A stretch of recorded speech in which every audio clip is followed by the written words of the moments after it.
current package also includes telecom, tablet, anti-tank weapons, tactical vehicles, spare parts, and atomic bombs. We're getting some new information about the unlocked door the gunman walked through in Uvalde, Texas. Authorities initially said a teacher had propped the door open. Jennifer King with what investigators are saying now. The spokesman for the Texas Department of Public Safety says investigators have now determined that the teacher, who has not been identified, propped the door open with a rock, but then removed the rock and closed the door when she realized there was a shooter on campus.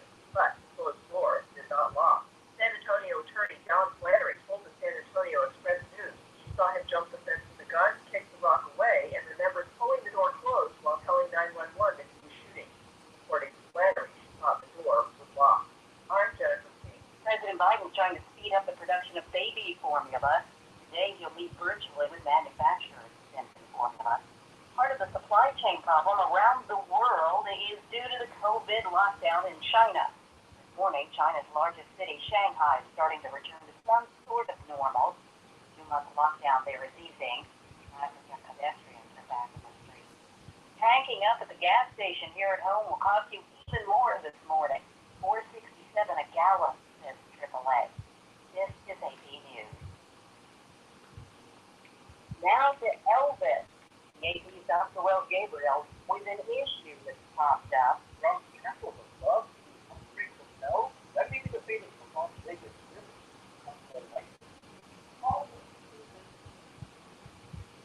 Elvis has indeed left the building and he's benefit from one of those chapels in Las Vegas that is ready during the life of the rock star. The licensing company that controls Elvis' name because declared it a sin when any city operated to keep Elvis in the show. Is the Reverend on the line? Okay, let me say hello to him.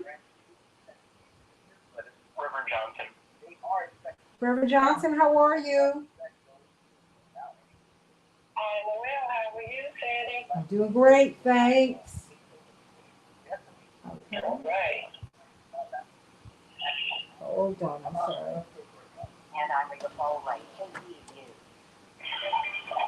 This is 8:20 a.m. WCPT 103 and streaming worldwide at WCPT820.com. We are Chicago's progressive talk, where facts matter. Now your WCPT 820 Chicago traffic update. In Laurel, Indiana, neighborhood shut down on 841 at Terrace Avenue for road repair. Did not expect to have emergency work.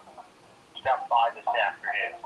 Big morning construction delays on northbound I-57 at Cedar Road to I-30 and Falls Road to I-80. Sunline Expressway now has slow traffic from 95th to 79th and 35th Street going into Burns Circle. All right, Reverend, it's good hearing your voice. I think it looks pretty good. Well, here's now 17 minutes. Always good to hear yours. An hour and 24 minutes into C90. Let me get this Stevenson together has a delay. here. 7 minutes. Remember, it's on the Lakeshore Drive. Light at the end of the tunnel. Light at the end of the tunnel. That light at the end of the tunnel is guiding light. That light is going to get brighter and brighter through another day. I think it's a great day. The Joan Esposito Show, live, local, and progressive, weekday afternoons at 2. WCP. 1 minute. Okay, thank you. WCPT replay. You know, what Tucker always does, Joan, is he just asks questions like, how do we Okay, know these great. are close? I'm just asking questions. He sits in that studio, Joan, and he never brings on anybody who is capable of going at it with them. And he just is mean and cruel every night to people. So why do over 3 million people watch your show? That's what terrifies me, Joe. Well, because you progressives and independents, you've got a number of different cable options. If you're a conservative and you're a mega head, every night you got one Hey, option. everybody. Andre, Linda, Daryl, Ashley, Deborah, Love Life. Hey, everybody. You know what? My mother's having an event June 17th, and when I get more information, I'm going to share it with you. And I want my ladies to be there in particular, and I'll reach out to you about that. I'm going to turn off the timeline now. Okay. Thank you.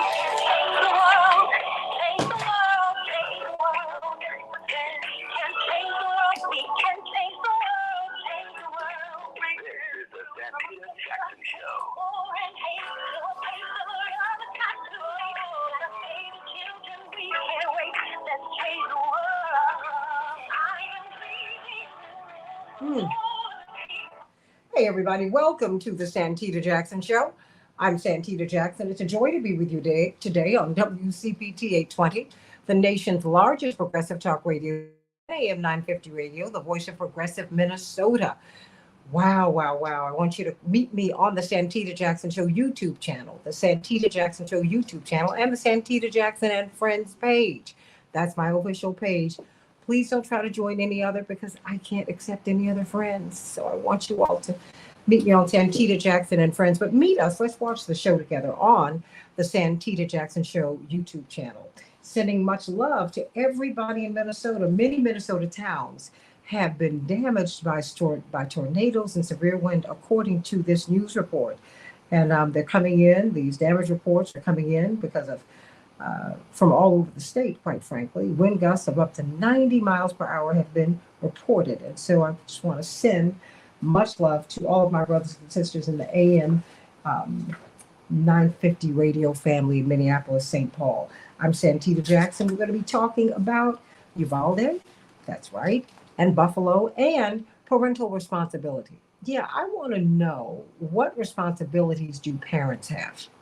The Crumbly case, you know, the Michigan shooting, the killing, young Ethan killed some of his classmates just a few months ago, and the county prosecutor did something very unusual. She charged the parents as well. And people said that was a very unusual step, very courageous step, and I think a very necessary step. And we're going to talk about this. And there is also a grandmother who noticed a little something, and she went into her grandson's bedroom, who was living with her and his grandpa, her husband. And she looked in his notebook, and he was planning a mass shooting. He was planning to kill people in his school. He was planning to walk in. He was plotting it out. So what did she do? She went to the police. She was a former probation officer. I'm going to tell you about her story. We're going to talk about that. But first, I've got something very disturbing. If you want to know where these children are coming from, there is an Instagram post, I think TikTok video that has gone viral. We're going to be playing that at the bottom of the hour. This boy can't be more than 5, 6. You can see that he's a baby. And his aspiration in life is to be a murderer. And he says that.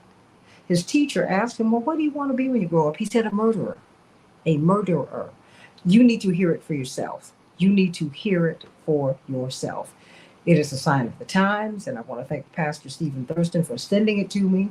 And it's heartbreaking, but it's where we are. That's why I call Peyton Gendron's name the accused killer in Buffalo, New York. Salvador Ramos, the accused killer in Uvalde, Texas, whose father, by the way, said he should have just come and killed me. Bless their hearts. You don't want any parent to go through this. But Jennifer Bishop, formerly of the Brady campaign, is going to tell us her story. It's the same kind of story. Remember, her sister, her pregnant sister, and her brother were killed by a neighbor. Affluent family, the whole bit. And this young boy had tried to kill one of the parents before, and other people. You know, so we're missing a lot of signs. I guess that's my point. And I want to talk with you about that. What should we do about that? Should we hold parents responsible for their minor children and their teenagers who kill people? Like, really? You know, looking back, Dylan Harris's mother said, I missed some signs. Okay. We need to talk about that, everybody. What signs are you missing? And what sociopathic behaviors have you normalized? I saw a movie very quickly over the weekend. I don't get a chance to see that often, but this movie caught my attention because I love the National Lampoon franchise, right? And so it turns out this was a sequel to one of the National Lampoon Vacation movies. I said, oh, wow, okay, I'll give it the last 30 minutes of my time, not a problem. What struck me was how this family of 4, husband, wife, 2 sons, how casually mean-spirited and cruel the young son was to his brother. It was awful.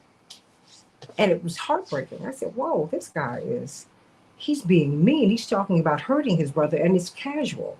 We got to talk about that today, everybody, because this stuff doesn't happen. It doesn't just, when we look back, we see that a lot of people are casually mean, unkind, cruel, and murderous. And we need to talk about that on the Santita Jackson Show. So call me at 773-763-9278, 773-763-9278. If you found your child had something written in his or her journal that showed that they were about to commit a crime, would you go to the police or would you keep it to yourself? Call me. Let me know. In Chicago, we're supposed to have a high of 70 degrees today. I don't know. It feels awfully muggy to me right now. And it's going to be cloudy. It is that.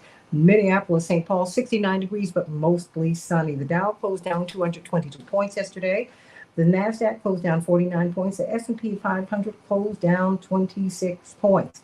In the NBA, the Warriors will be playing the Celtics tomorrow night. I cannot wait for that. I think it's going to be a great series. And the NHL, the Stanley Cup Championship playoffs. The Avalanche versus the Oilers. The Avalanche, well, they're ahead in their series, 1-0. The Avalanche 8, the Oilers 6. The Lightning will be playing the Rangers tonight. Who will be playing in the finals of the Stanley Cup Championship Series in hockey? We'll have to see. WNBA, I can't forget about my girls. The Lynx will be playing the Dream tonight. And Chicago was triumphant over the Mercury, 73-70.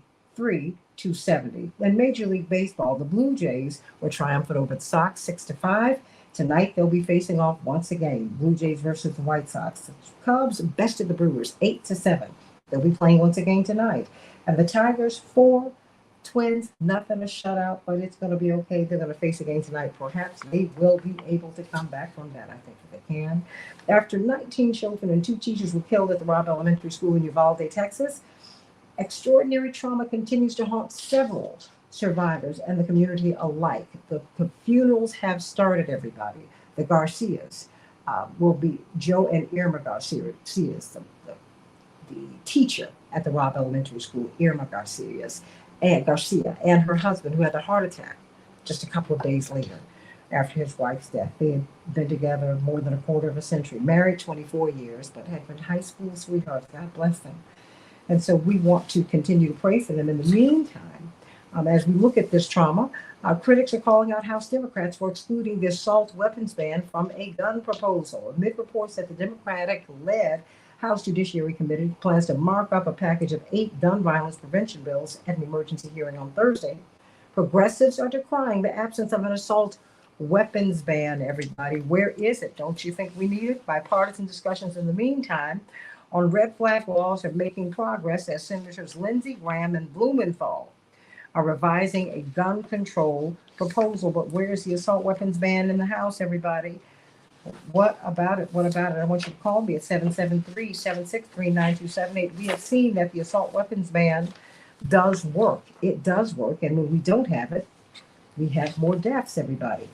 Russian media is declaring that World War III has started, everybody. Russian television anchor, I wish I could pronounce Skabeyeva, there you go, Olga Skabeyeva, who is, some people describe her as a mouthpiece for the Russian government, but, propaganda, we have it in the United States as well. She claimed on camera that the war in the Ukraine is known in Russia as a special military operation is now over, because they've been winning in a lot of different theaters, everybody. But she also said it's time to admit, perhaps, that Russia's special operation in Ukraine is now over, and that since the real war has started, World War III. In the meantime, President Biden will be providing Ukraine with longer-range missiles. Will they accidentally reach into Russia? Let's hope not, everybody. In the meantime, did you know, and I think this is very interesting, Pastor Johnson, as we're looking at how different media outlets are treated. Spanish speakers at the Uvalde press conference were ignored. They were ignored at that press conference, and they have rightly lodged complaints. In the meantime, suicide is taking more military lives than combat, according to this new study. What is going on with our military people? You know we're going to talk about that on the Santita Jackson Show. In the meantime, as economic pessimism goes, President Biden's polling numbers are going down. In fact, they're lower than President Trump's were at this particular time. In fact, he's losing some ground with black voters and with big tech, who absolutely helped him to get in. So we're going to have to talk about that, everybody, on the Santita Jackson Show. In the meantime, let's get some good news from Pastor Vicki Johnson. Pastor Johnson, how are you? I am great, Santita, and good morning to you. Good morning to all of your morning stars and friends. There is good news. I read an article written by Amber Thompson in the Advocate Aurora Health newsletter entitled, "Don't Be Your Own Worst Critic." And I would like to share some of it with you. Hey, it's me, your inner voice. You are kind, successful, and an unstoppable force of nature. You are focused. Your skin is glowing, and you are getting healthier every day. How does it feel to hear these inspiring things about yourself? If compliments make you cringe, you may not be letting enough kind words into your spirit, and you may need to focus on eliminating negative self-talk. Studies correlating self-talk and heart health found that eliminating pessimistic thoughts can boost your spirits and ignite the path to better health and increase life expectancy. Having a negative outlook on life can lead to decreased motivation, increased stress, and greater feelings of helplessness, says Dr. Rhiannon Jower, a psychologist from the Aurora Behavioral Health Center in Milwaukee, Wisconsin. Prolonged negative self-talk can increase one's risk of mental health problems, physical health issues, as well as sleeplessness. Identifying negative thinking can be uncomfortable. These negative thoughts can be automatic, distorted, unhelpful, and worst of all, believable. So here are 2 ways to limit negative self-talk. Say your negative self-thoughts out loud. Hearing it may cause you to give yourself a break. And then replace your negative thought with a positive one, like seeing that big sign on DuSable Lakeshore Drive at Pershing Road that says, "You are beautiful." That's good talk and a great replacement. 1 Corinthians, the 13th chapter and the 4th verse says, "Love is patient, love is kind." Who better to be patient with and kind to than yourself? You've got this.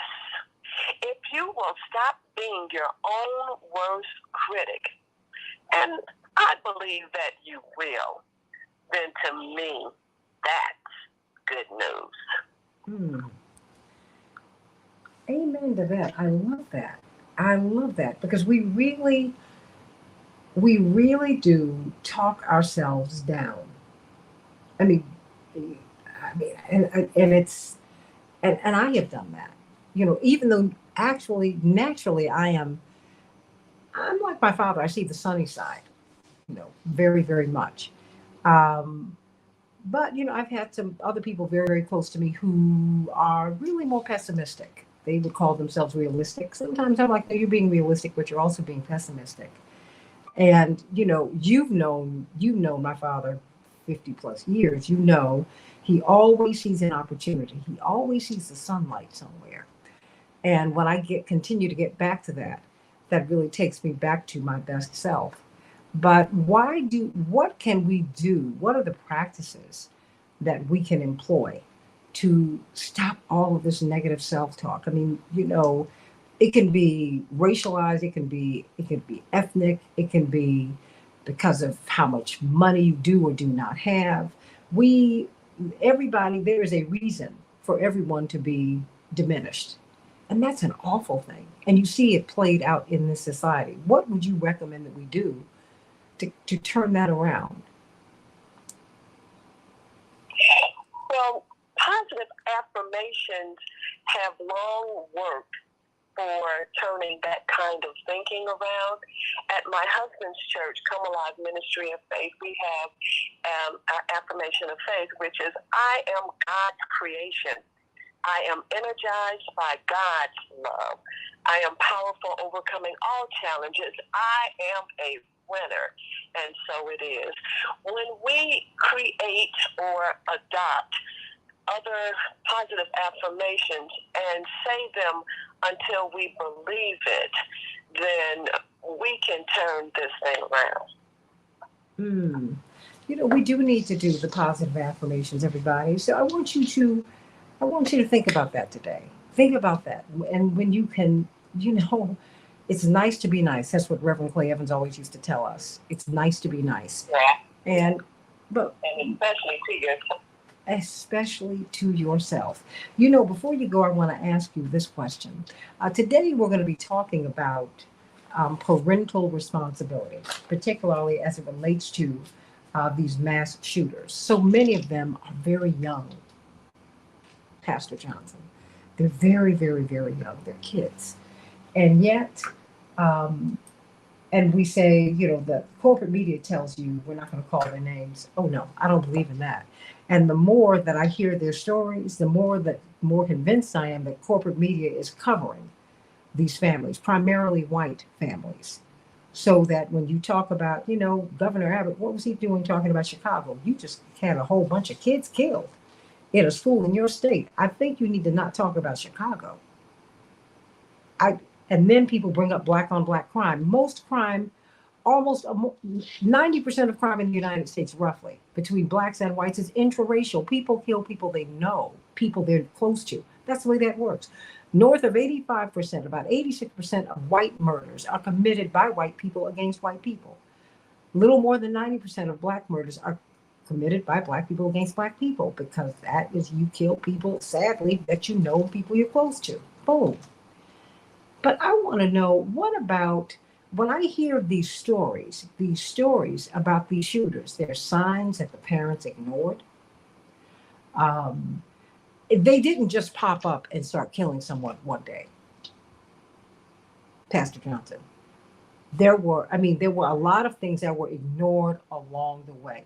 Can you speak to that? Because we're going to be talking about that, because we have a video which is very, very painful to see and hear, of a young boy who's 5 or 6, who says that his teacher asked him what he wanted to be when he grew up. And I know she put it on tape because I know it disturbed her. He said, I want to be a murderer. I think you need to lock him and his parents up right now, because that's a problem. But I need you to talk to me about these signs that are ignored. And, and not telling the stories and the backgrounds of these mass shooters so that we can know who they are and the forces that shaped them. Pastor Johnson.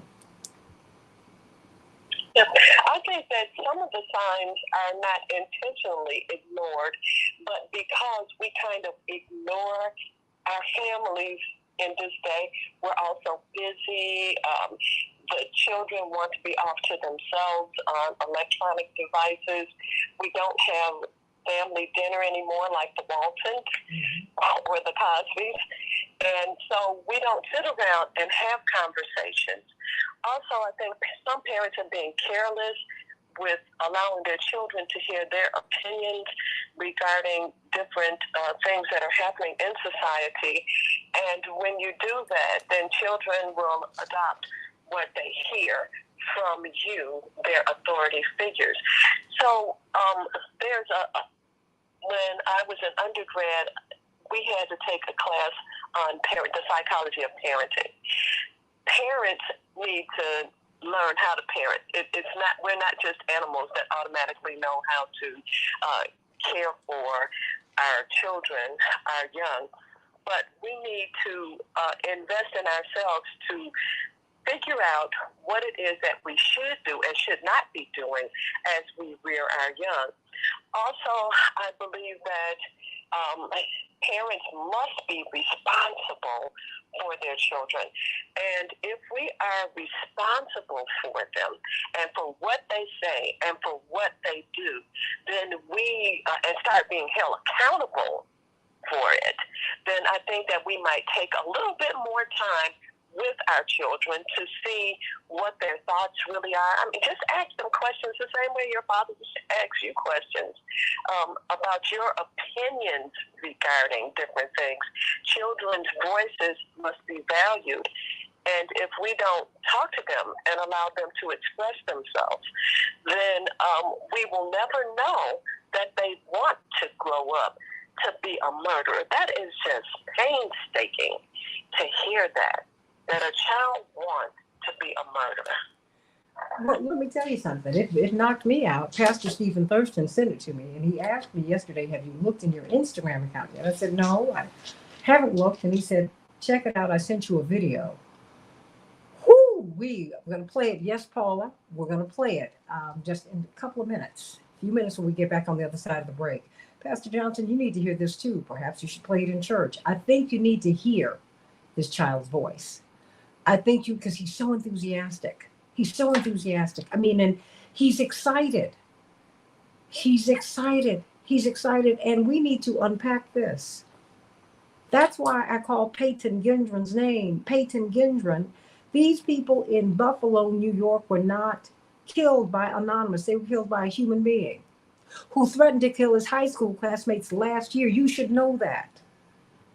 And then he did reconnaissance in Buffalo so he could figure out his plan was to go into that store. He started in the parking lot. He went into the store, killed everybody he could. He had planned to walk down the streets of Black Buffalo and kill every Black person he could. You need to know who he is. You need to know who his mom and daddy are, because he is 18 and he threatened to kill his classmates at 17. You need to know who Dylan Harris and Eric Klebold, who Dylan Klebold and Eric Harris are.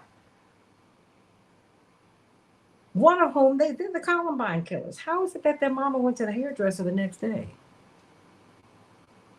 After your son has killed all these people and after he's been killed. Something is going on here.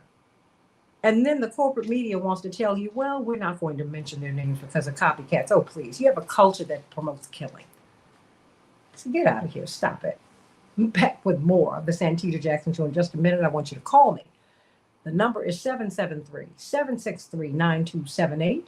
773-763-9278, everybody. I just posted it, and I want you to call me. Let me know what you think. Hey, Matt up there at AM 950 Radio in Minneapolis, St. Paul, sending you much love. All right. And the WNBA, I agree with you, Paula, is still missing Brittany Griner. Absolutely. And she needs to come home now. And the NBA needs to, they need to be pushing the NBA and the WNBA. They know they can do that. Come on. And then you need to get a whole coalition of people because we're at war with Russia now. More of the Santita Jackson Show in just a few minutes. Thank you, Pastor Johnson. Oh, yeah. Oh, always. But listen to the video. It's gonna be a lot for you to hear. I mean, it's gonna be about a minute or so. I will share it with the congregation. I think you should. I'll send it to you by text. Okay, thank you. And yeah, I will do that because you need to. In fact, I'll send it to you. I'll send it to you right now because it's so. Okay. Oh, wow. No, boy.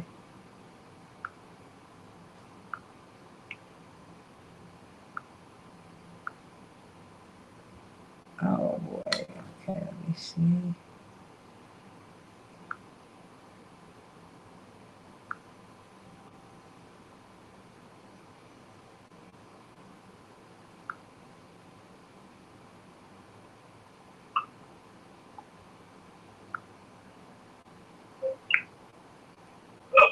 Okay. Hi, everybody.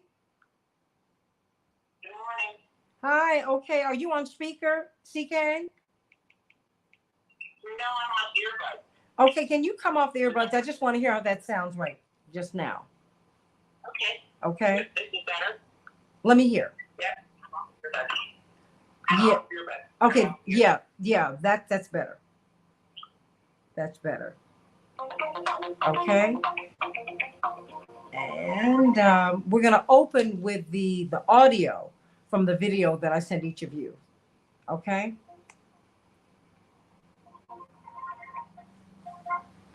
Hello? You all there? Yeah, look at you. Okay. No worries. Okay. And everybody, please stay off mute so that, when we engage, I want the conversation to flow a little bit more freely today. I'm still getting them up. I only have CK on right now. Okay. But we'll get everyone eventually. So just text me as soon as you can. Okay. Oh boy. All right, Attorney Connolly's on, and then Jennifer Bishop, her phone line went straight to voicemail. Is there like a secondary number I can call? No, but just keep trying, huh? Okay. How many minutes until we'll go on? Are we 1 minute away or? We are about like a minute 30. Okay. All right. Okay. Did you want to get Mrs. Wells out? Yeah, let me do that right now. Okay. Hey, John, Lorraine, Jewel. I hope that I'll see some of you at the Rainbow Push International Conference, the 18th through the 22nd. And Mrs. Jackson is going to have an event June 17th at the South Shore Cultural Center. I'm going to get that time for you because I hope that you all will come out. We can have a really, really great time. Joyce. Okay, everybody. Okay. All right, I have Chaparral. So do you want me to do intro, then the clip, then Chaparral, or do you want to do intro, Chaparral, then the clip? No, let me do Chaparral. Let me just come in with Chaparral. And then what I will do. Yeah. Okay. Okay, gotcha. Okay. And in fact, let me cue you. After she's done, I'll just say da da da da. Okay. All right. Gotcha. Okay. I still have to get up Attorney Jones and Jennifer Bishop, so I'll be doing that when Chaparral's doing her live read. Okay, fantastic.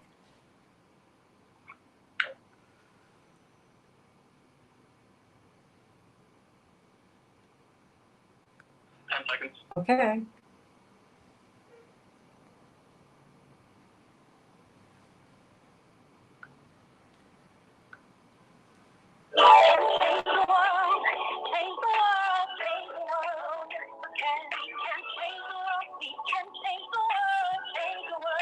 This is the Santita Jackson Show.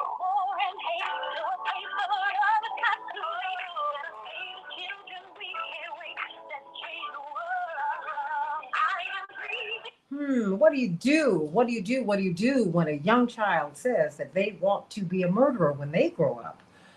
Whew, wow.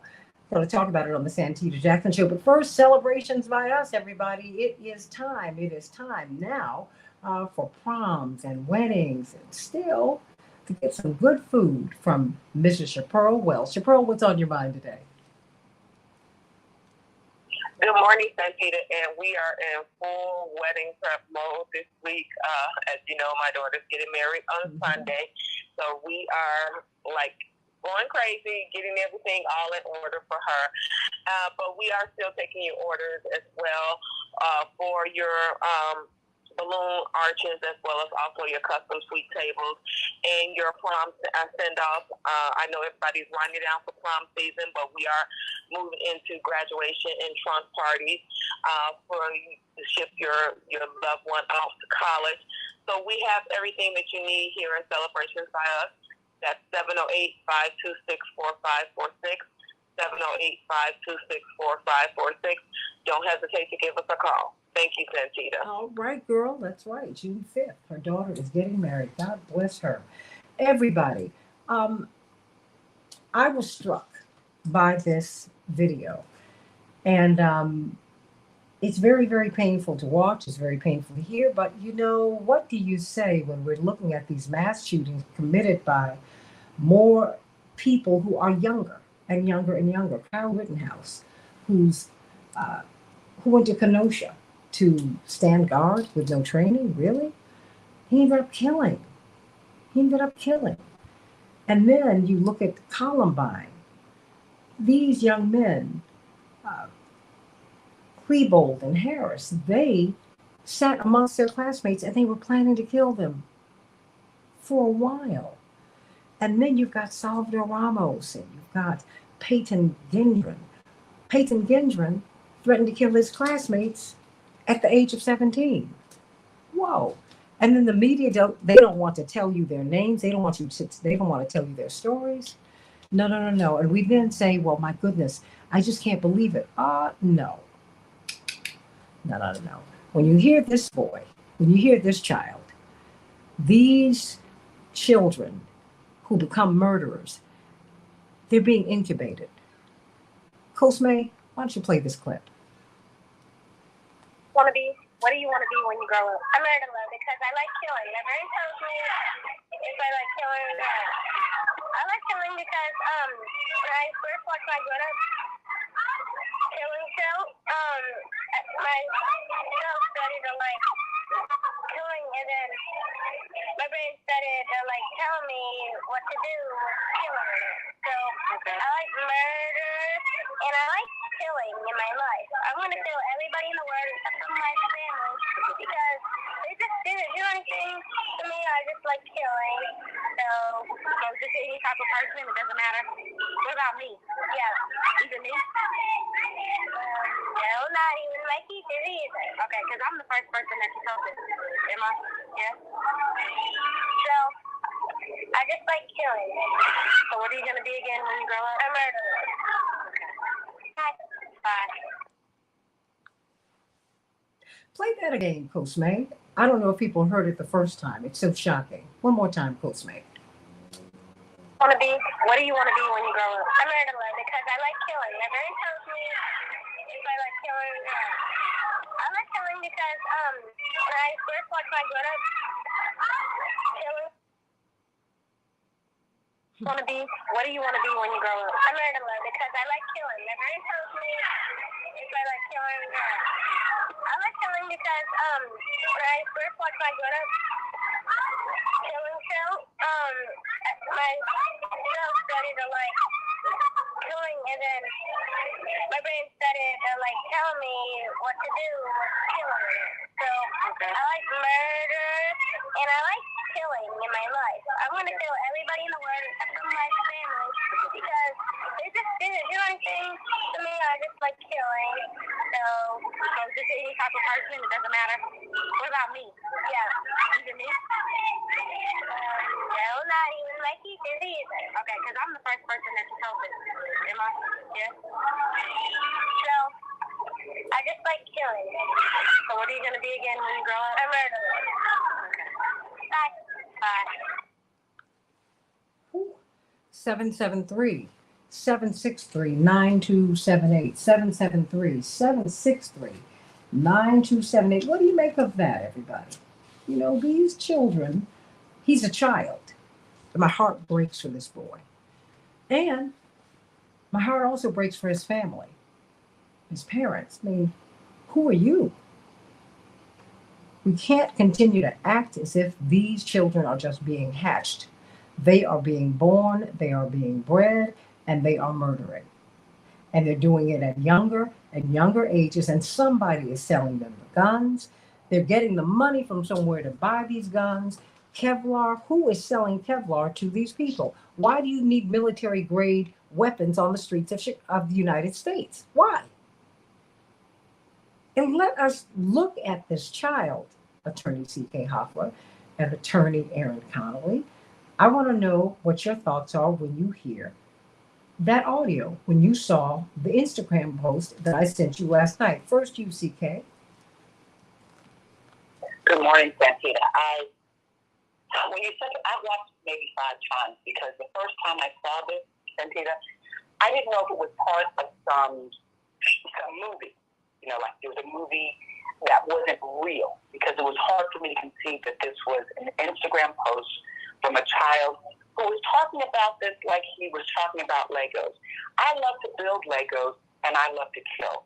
He was the way that the child was speaking about murder, about killing everyone except his family, and except maybe his teachers, and maybe the reporter who was interviewing him, was very scary. But you can see how this is how it starts.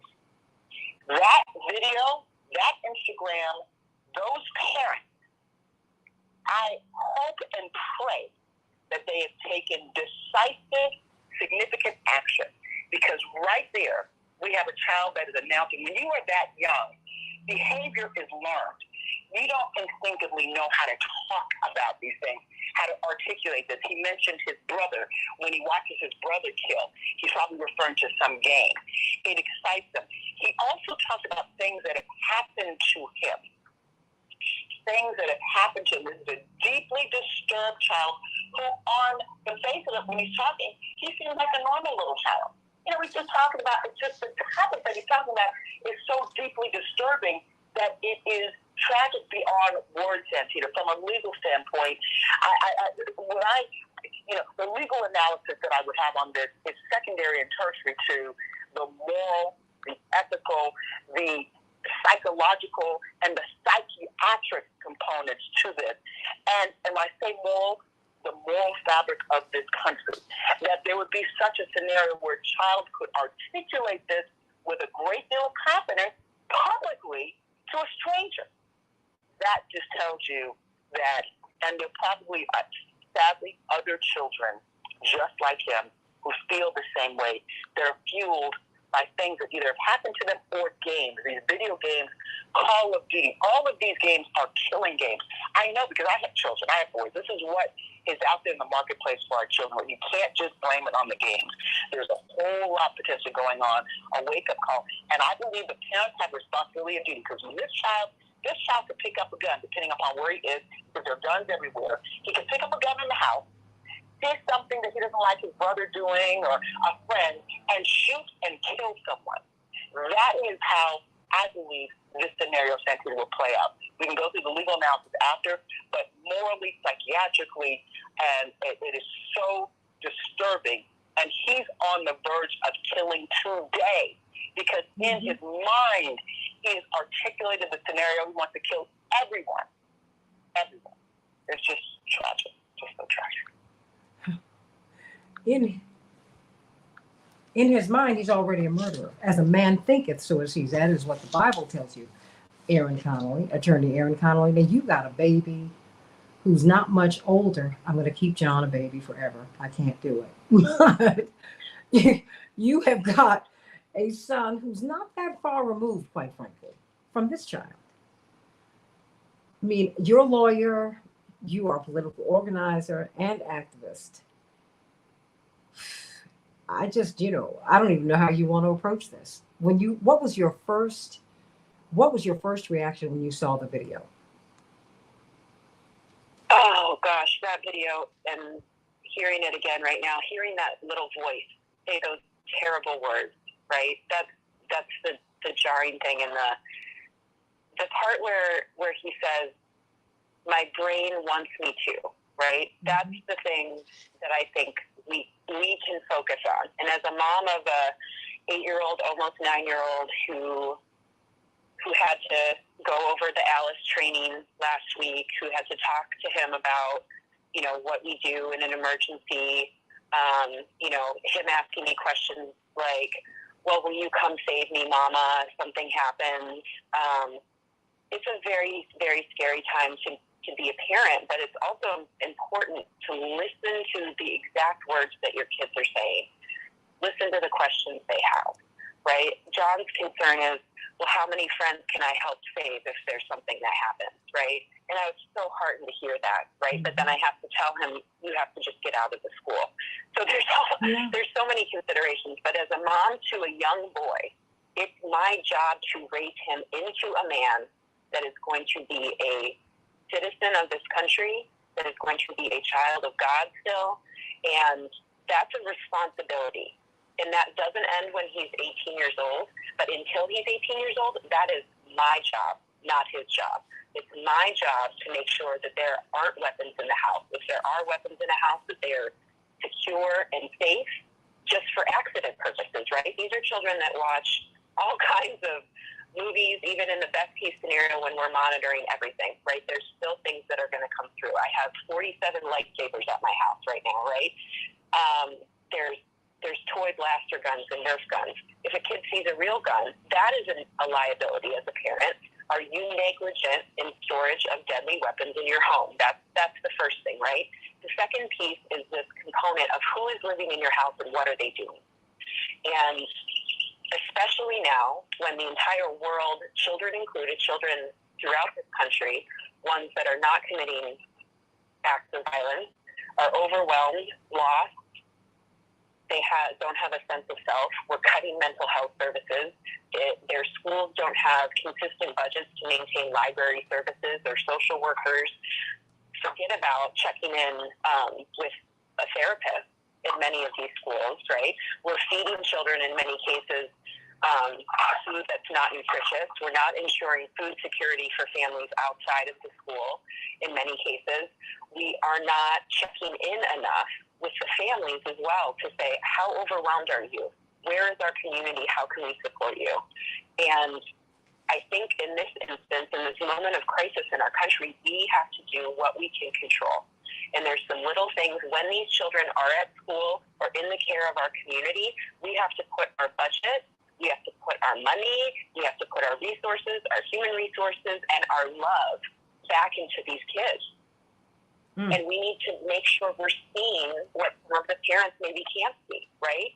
But in your home, especially if your child is struggling, is distant, is isolated, we have to do better to find tools and make those tools available to everyone to seek help, because it is overwhelming, right? And then at some point, parents, I think, give up and just think, oh, they'll be okay, or they'll be out of the house in a little bit and they won't be my problem. I don't know how to deal with this. I have mental health issues myself. I don't know what to do. Families are overwhelmed, and we have to do more to give better resources to the pieces that we can control. We need to support these children's brains. They cannot think in the way that we want them to think if they're not eating. We have to make sure that they have a place to go to say, I'm sad. I don't know who to talk to about it. I don't have friends right now. But you know what? But wait. You know, this child isn't sad. This child was happy. This child's parents are messed up. At some point, I think, and they're not mentally ill. Only 20% of these murders are committed by mentally ill people. These are sane, sober people who are angry and who are societally sick and morally perverse. And I think we need to just go on and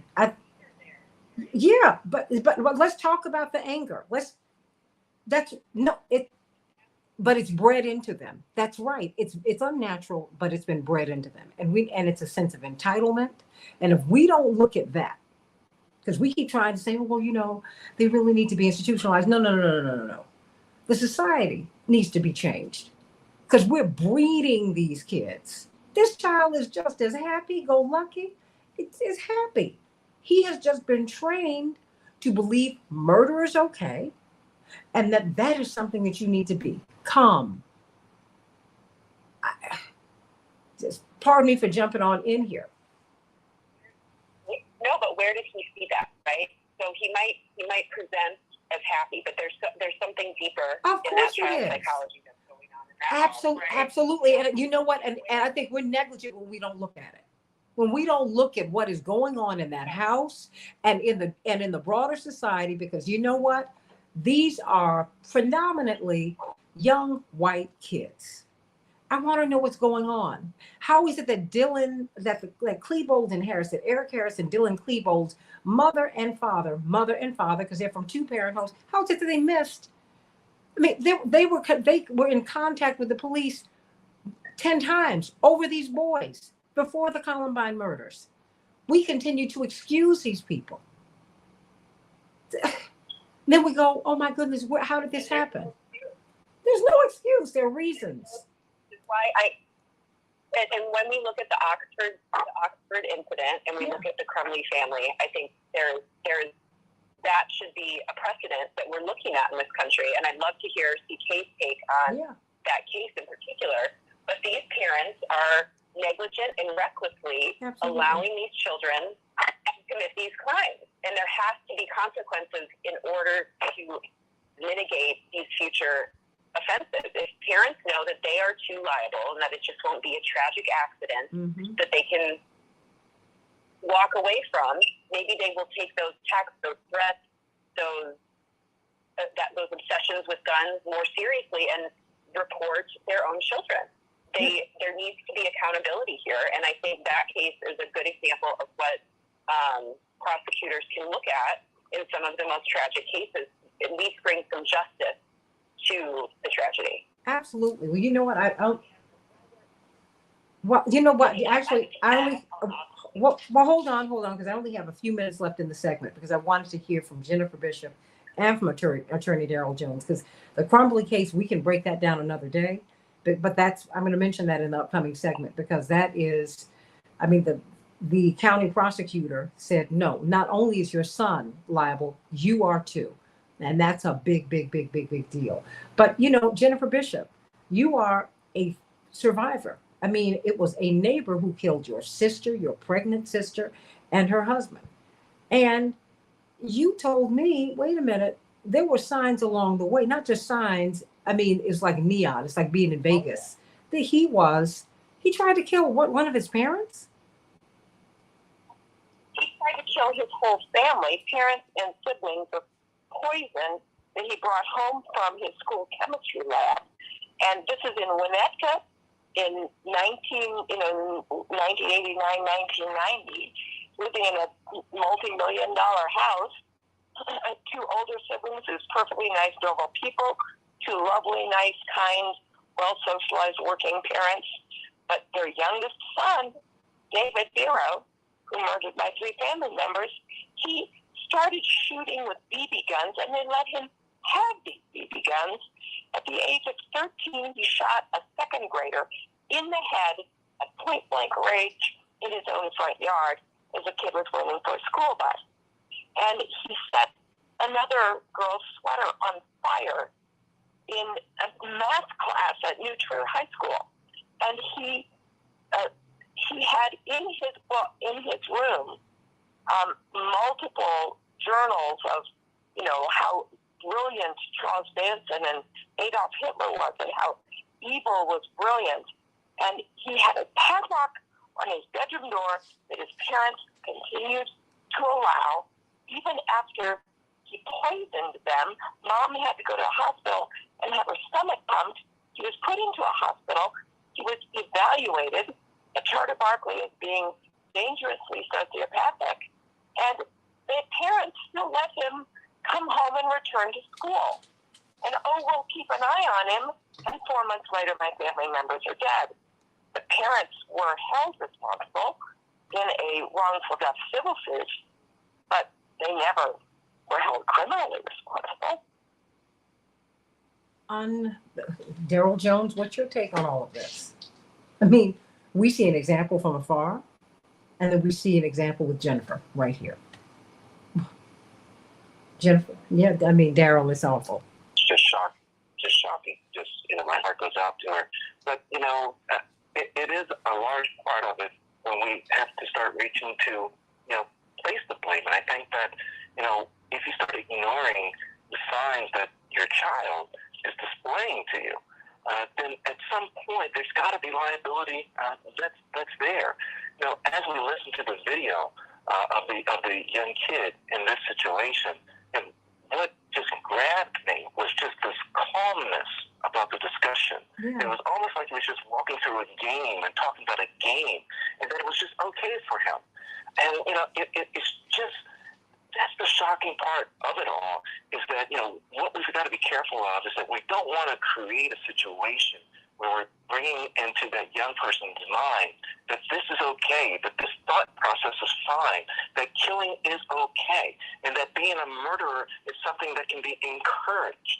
So, you know, I don't know exactly how we go through the process of stopping it, But I know that we've got to monitor what goes into the mind of our children so that we can certainly, shape it in such a way that there's a positive outcome rather than all of this negativeness. And then when you compile on all of that, just what we're going through as a society right now and dealing with COVID and everything else, the stressors that are there, and then you get into the situation where they're going deeper into this killing mode of saying that the murder is okay, and coming up with a list, and listening to all of this information, it's just incredibly shocking to the senses. And we, as a society, we've got to take the steps to make certain that we're raising healthy-minded children, and that becomes the complete concern in my mind, Santita. Well, and I want to hear from you, everybody. Having heard this, what do you think about it, everybody? What do you think about what you have heard? Should his parents be held responsible? He's only 5 or 6. Should his parents be held responsible for shaping him? Because he looks like a normal child. He's just as happy, and he's innocently as answering the queries of his questioner, who appears to be his teacher. She said, "Okay, sweetheart, I just want to know. Now, what did you say? You said you want to be a murderer. You want to, okay, tell me why." No. He didn't come out the womb like that. God did not deliver him down from heaven like that. At home, that conversation is normal. Put it where it is. It is the baseline conversation in his mother and father's home, or father's home, or mama's home, or some combination of the two. Only 18% of our kids are raised by their mom and their daddy in the same house in the United States. That's a whole different show. But I don't know how parents are giving their children all of this space. And I got to tell you, I don't come from that kind of home. As busy as my father has been, it became like a running joke with my college roommates. If there was a call at 5 or 6 in the morning, my father was making it to me, particularly if I was going through a hard time. I remember when Lynn Bias, you remember Lynn Bias, CK, and Jennifer, and he was of our generation. Daryl, this was one of the top college players. He was one of the top college players in the country. He had been drafted by the Celtics when the Celtics were a powerhouse. I even knew Lynn Bias in passing because he was at Maryland while I was at Howard. And then after he's drafted, he's had a little party with his friends, and he overdoses on drugs. Oh, I should have predicted it. That afternoon, when the story broke, my father called me. He was in D.C., or he might have even come to D.C. He said, "Dinner tonight, honey. And I just want to make sure that if you have any problems, I might not like them, but you can tell Daddy." You have to be involved in your children's lives, and you have to have some standards that are high, that are godly. This is wicked behavior, wickedness, and we need to be able to look at wickedness and evil in the eye and call it what it is, and go another way.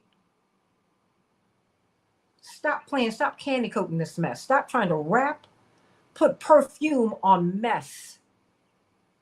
This is evil. This is wicked, and it's got to stop. Otherwise, we're not going to survive. More of the Santita Jackson Show. Call me at 773-763-9278. Back in just a minute.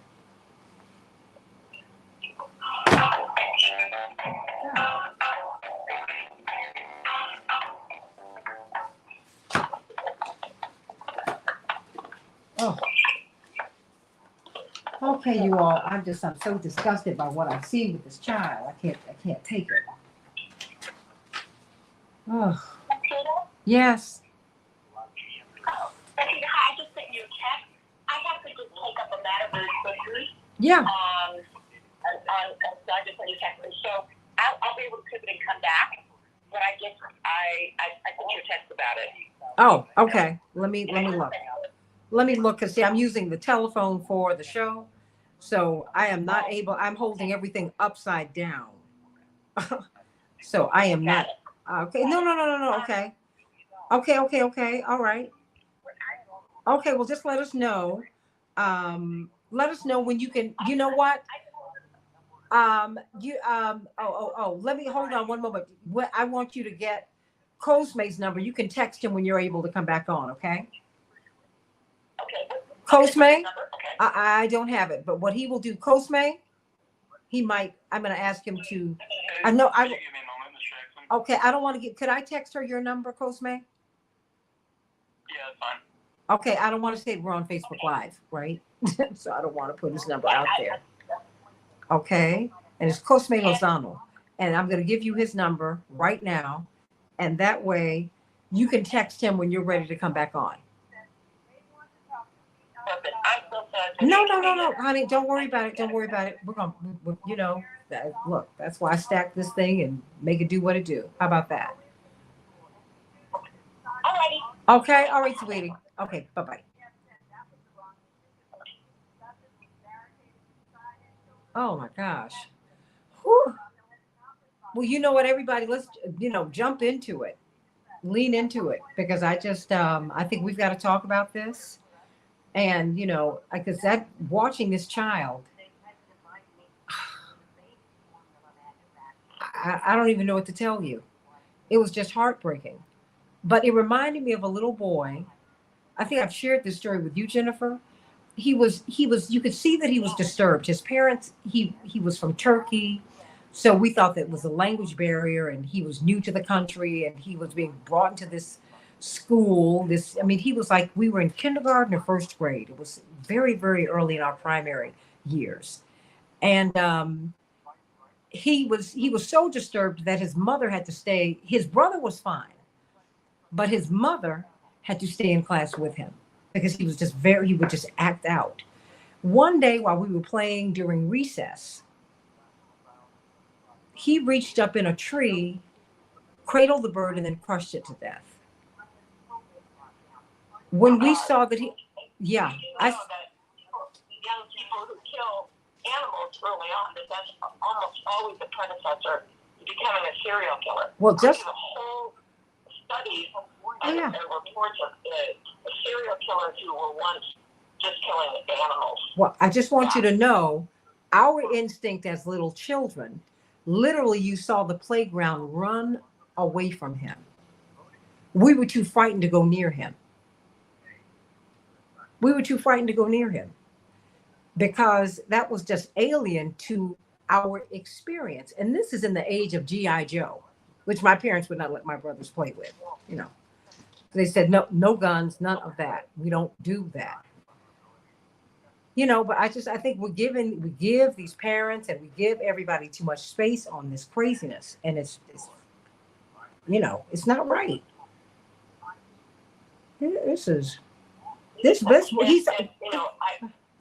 He's already a murderer. He's already a murderer, Jennifer. Jennifer, he's already a murderer. He already is. As a man thinketh, so is he. He's already there. He's there. And Peyton Gendron was a murderer too, at 17 and before. Yeah. They were warned multiple times. I'm like, stop playing with me. And then all Governor Abbott can do is tell me, all he can tell me to do is to look to Chicago. I'm like, are you joking me? What? What about black on black crime? You need to shut up. Crime is interracial. Homicide is interracial in the United States. Just stop it. Yes? So the phone lines are full right now. We have 2 callers. We still have 10, and then we just got a call from Mark. Okay. He's saying that he thinks video games aren't the answer, aren't the reason for all this, and he has a solution. So if we could at least take one of them when we come back, then I could have an empty. I will go right. Empty line for Bishop. I will go right to the callers, just so that you know. Gotcha. Okay. And then I have a Fancher and Reverend Uriah. Okay, fantastic. I'll go right to the callers so that I can let them go. Gotcha. Thank you. But I have a live read, remember. Yeah. Okay. Yeah, so maybe like send like the live reads on going to the calls. Yep. Or something like that. No, I will know. Not something like that. It'll be just like that. Okay. Gotcha. All right. We have about a minute. Okay, perfect. Thank you so much.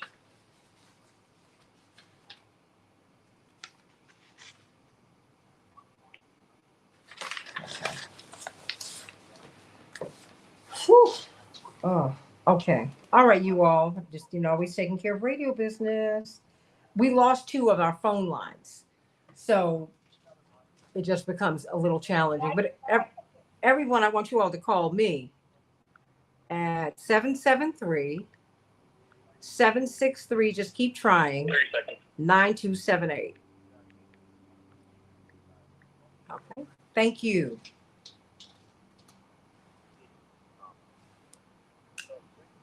Okay.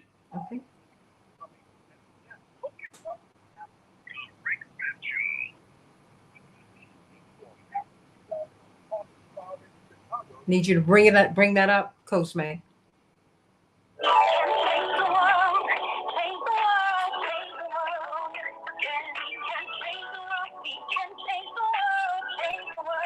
This is the Santita Jackson Show.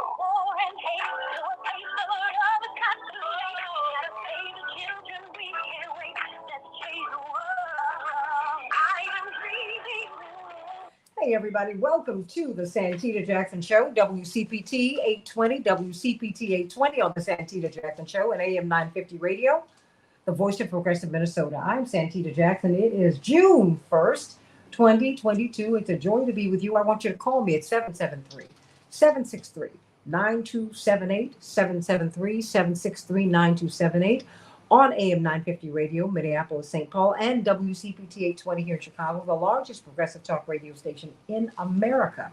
We're talking about parental responsibility with respect to these minors and teenagers who are committing these mass shootings. We just heard the audio from a viral video that I'm going to play in just a couple minutes of a 5 or 6-year-old child who said he aspires to become, when I grow up, I want to be a murderer. And it just flowed from his lips. That came from somewhere, and it came from his mama and his daddy. Okay, most of these murders are not committed by mentally ill people. That is not true. Mentally ill people hurt themselves. They do not hurt other people. Sane people hurt other people. Hurt people hurt other people. Hating people hurt other people. That's what happens. Call it what it is. There is a sickness in the society, and if we don't do it, we're not going to live. Dr. King said we were marching towards spiritual death when you have excessive militarism, racism, and excessive materialism. That's what he said. We're here. These kids are walking in military vests with a military mindset. Yes, they are. Peyton Gendron went to Buffalo and did reconnaissance weeks before he killed all those Black people. He was trying to figure out how he could get to that store, kill as many people as he could, and then he was going to march through the Black community and kill as many Black people as he could. He did that. And the corporate media doesn't want to call his name because you don't want to know who he is. Are you kidding me? Because if you look at all these kids, they all have very similar profiles. I think you need to know who they are.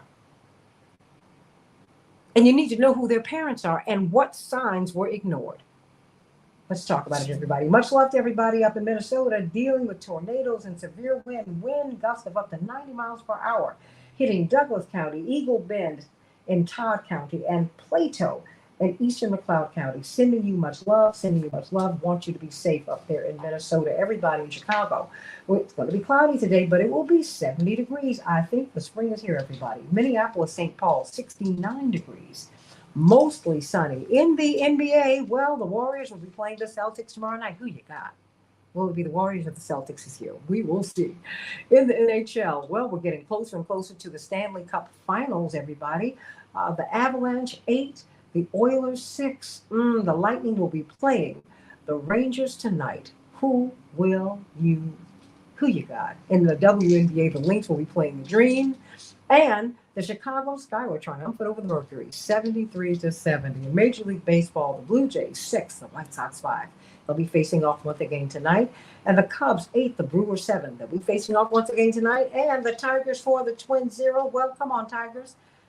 You can't hold the Twins down. They'll be playing once again tonight, everybody. Critics are calling out House Democrats for excluding the assault weapons ban from their gun proposal, everybody. And bipartisan discussions in the meantime on the Senate side on red flag laws are making progress, everybody. Russian television host is saying that World War III has already started. What do you think about that? What do you think about that? There's so much going on in the world. And at the Uvalde press conferences, Spanish speakers, Spanish language news outlets are being ignored. Yeah, that's right. That's right. They're providing public updates only in English, prompting criticism from many Spanish speakers in the largely Latino community. The most widely spoken language in this hemisphere, in North and South America, is Spanish. The first conquerors in this European project in this hemisphere, the Spaniards. We all benefit by knowing more than one language. I think we can grow, everybody. In the meantime, economic pessimism is really drawing down President Biden's numbers. Currently, 14% of adults in the United States rate economic conditions as either excellent or good. 46% say they are poor. Another 39% only fair. That is perhaps the reason that President Biden's numbers are below President Trump's at this point in his presidency. And he's having a black exit of people who are working for him. There's just a lot. I think they can recover, but the White House at this point politically is adrift. All right, everybody, let us get to economic freedom. Economic freedom. If you are purchasing a new home, refinancing your existing home, securing a VA loan or reverse mortgage, if you need to build credit, if you have high credit card debt, if you need to repair your credit, I want you to call Team Hochberg. Team Hochberg. Get a free consultation. Let them know your story. They've heard it all, everybody. Call them at 855-56-DAVID, 855-56-DAVID, or go to 56david.com, 56david.com, and get on the road to financial freedom. David posted a 5-star, not the latest David Hochberg, he posted a 5-star Google review after working with Team Hochberg loan officer Mark Zinner. He said, and I quote, "My good money, but had no way to pay off our credit card debt." Does that sound familiar, everybody? So he said, I called Team Hochberg and worked with Mark Zinner. Mark helped us pay off $45,000 in credit card debt, eliminated our stress, and saved over $1,000 a month, everybody, close quote. You can read his and almost 400 other 5-star reviews if you visit Google and if you go to 56david.com. Everybody, please go there, because guess what? David's story can be yours. It can be yours. You can lower your debt. You can be on the road to financial freedom. Let's get right to it, everybody. Postmate, let's replay this video of this young boy. He can't be more than 6 years of age, about 5, 6, and he innocently tells his teacher that when he grows up, he wants to be a murderer. Postmate. What do you want to be when you grow up? A murderer, because I like killing. My brain tells me if I like killing, I like killing because when I first watched my grown-up killing show, my show started to like killing, and then my brain started to like tell me what to do with killing. So I like murder and I like killing in my life. I want to kill everybody in the world except for my family, because they just didn't do anything to me. I just like killing. So just any type of person, it doesn't matter. What about me? Yeah. Is it me? No, not even my teacher either. Okay, because I'm the first person that you told this. Am I? Yeah. So I just like killing. So what are you gonna be again when you grow up? A murderer. Bye.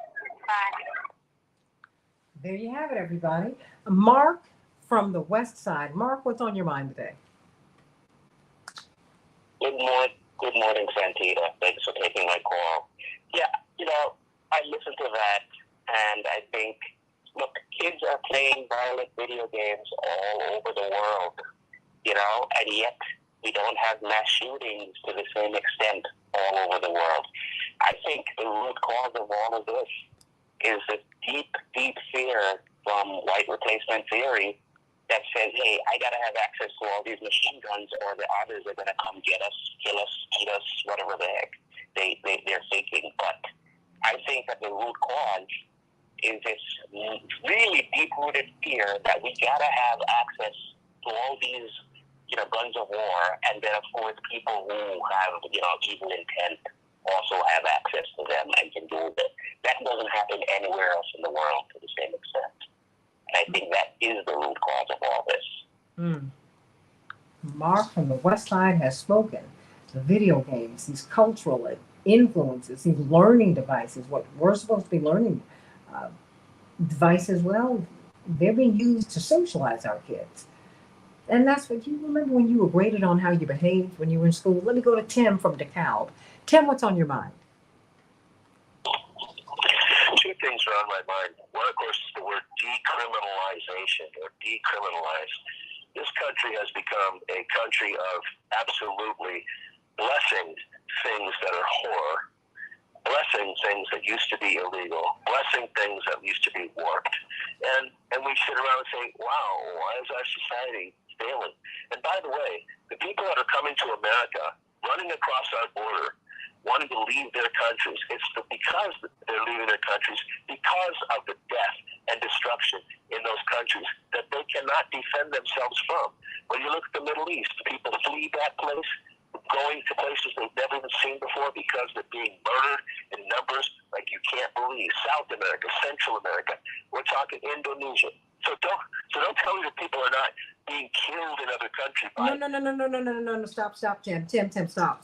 No, because I want you to continue. I will come on with you because much of the mischief that is driving these people out of their countries has been stirred up by us and Western powers. That's a fact. Colonialism. And all of us, we keep trying to take people's oil from underneath their feet and take their resources. That people, it is unnatural for you to want to leave home. These people are not leaving home. They're being pushed out of home. They're running away from home. That is a fact. So just cut that out. If you're going to come to me with facts and give me some history. Now let's deal with what's going on here. People running across the border. The most visa overstays in the United States are from Canadians. Are they running across the border? Hello? Okay. Well, let's get on with this. Yeah. The most visa overstays in the United States are from the Canadians. At least it was until COVID. Come on now. And I wasn't trying to cut you off, Tim. You can call back and finish your point. But we are not going to engage in foolishness and propaganda. I know that Jennifer Bishop is going to have to go. And I know we've got Reverend Dr. Todd Geary and Attorney Mark Fancher, who have joined this magnificent panel, of course, Attorney Darrell Jones and Attorney Aaron Connolly. But let me get to you, Jennifer, before you go, because I'm going to let you go after this. I would like for you to explain to people what happened with your sister and your brother and your unborn niece or nephew, and your connections to the young man the child who murdered them and the family. I mean, it's not like these were not strangers. Jennifer. Yeah, no, in Winnetka, 1990, a junior at New Trier High School. This is, a high-end neighborhood, $1 million houses, mostly white school, but a family, the Bureau family, who lived 2 blocks from where my sister, her husband, and the baby were living in their townhouse. And my parents knew their parents and socialized with them. These were kind, well-behaved people who raised 2 other lovely people who went on, one to become a doctor, one to become a lawyer. But their 3rd child, their youngest teenage boy, from a very early age, from junior high school, was with a BB gun shooting at children and was repeatedly in trouble over guns. And yet, this is the part that just stuns me, Santita. The parents let him have a padlock on his bedroom door after he tried to poison Beth's whole family, put poison from a high school chemistry lab into the family milk, Mom had to have her stomach pumped. They diagnosed him as a dangerous sociopath at Charter Barkley Mental Hospital and urged the parents to let them keep him in locked care. And the parents said, no, we'll keep an eye on him.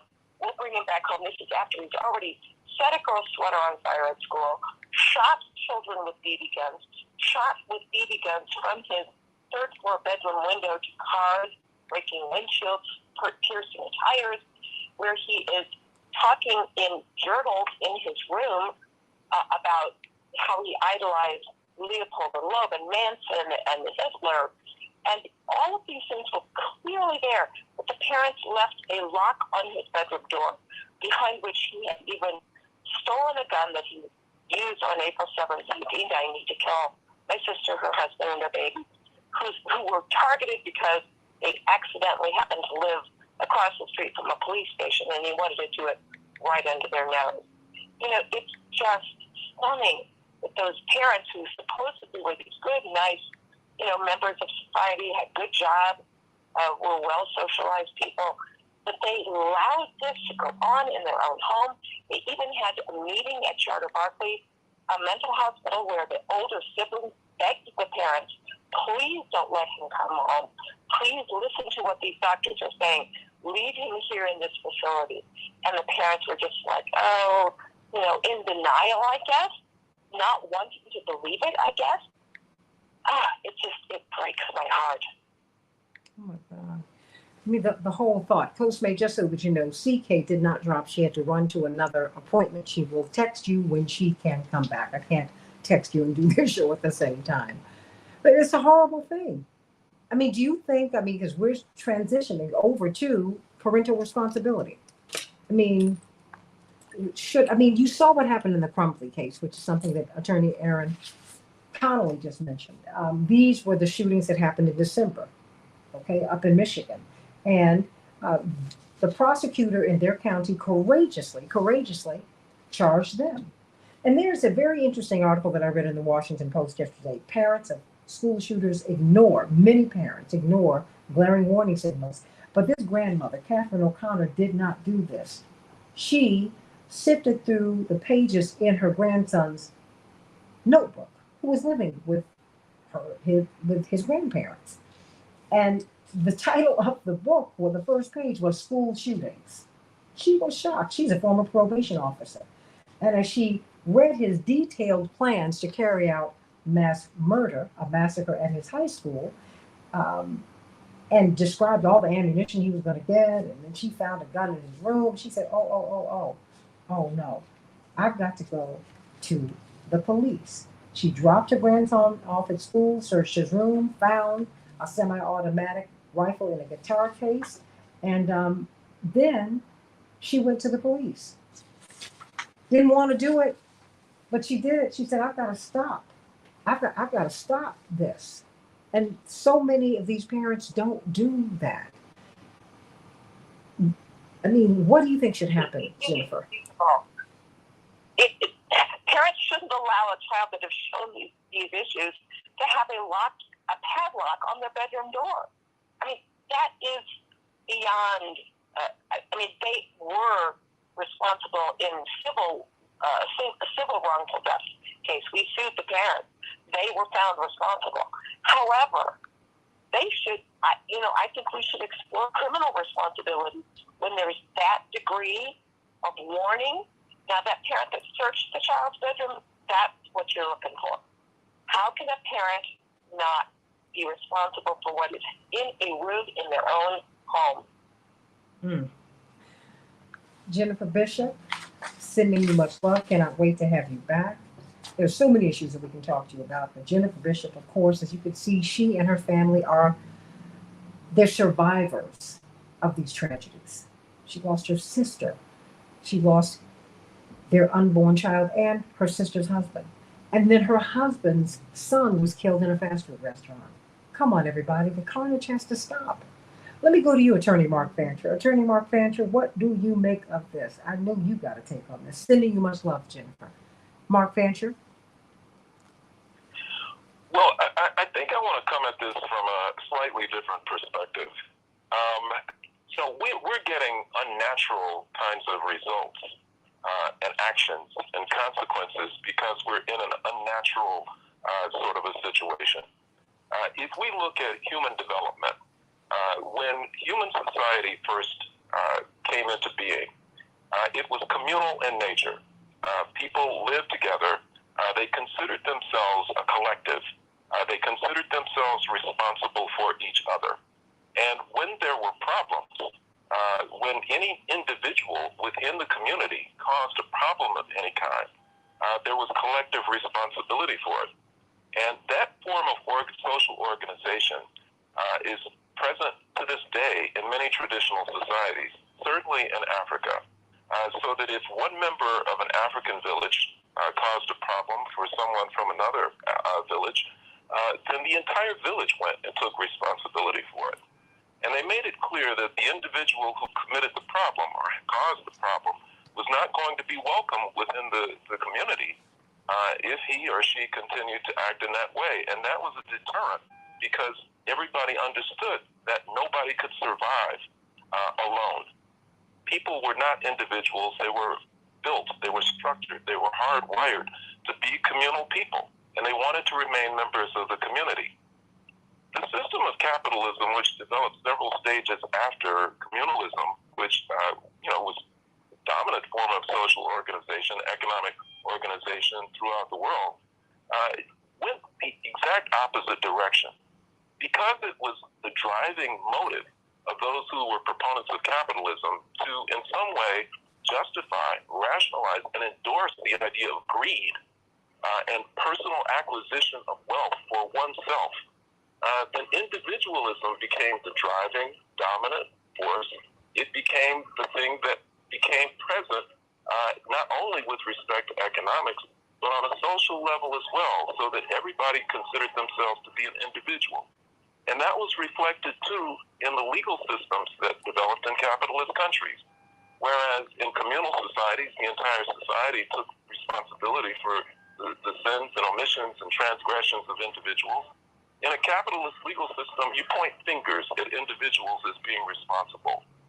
And that's not always getting to the root of the problem. As has been discussed this morning, an individual may commit a crime, may do something that's wrong, but there may be others who are responsible for it, who contributed to the problems that this individual caused. And so it does not ever get to the root of the problem. So I think that just by pointing fingers at the individual who committed the mass murders is probably not going to get to the root of the problem. Pointing fingers at the parents is also not going to get to the root of the problem, because we live in a sick society. It's a capitalist society which is built on individualism as a concept and greed and all kinds of negative anti-human values.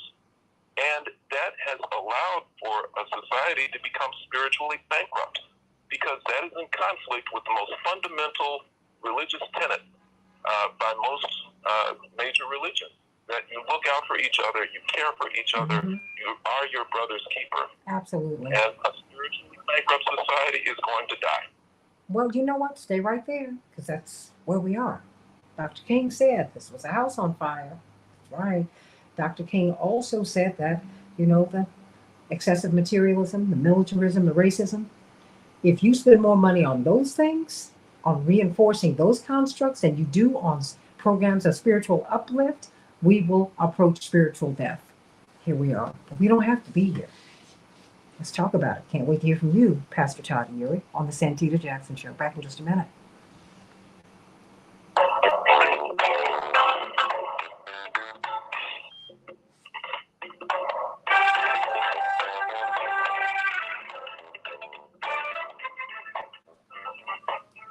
Oh, okay, you all. This is a lot for me to do today.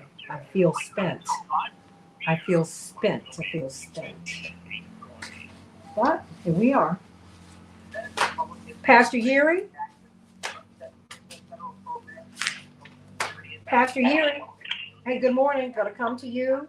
And then I want everyone else to jump in where you can, okay?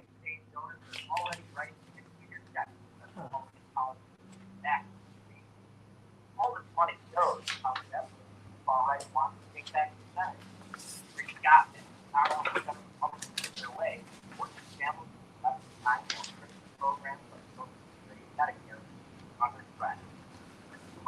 but we deserve better. The DOC is the self-service justice. Oh, all of you, please don't speak at once. Like, are you all? Is anyone? Are you there? Everybody? Oh, okay.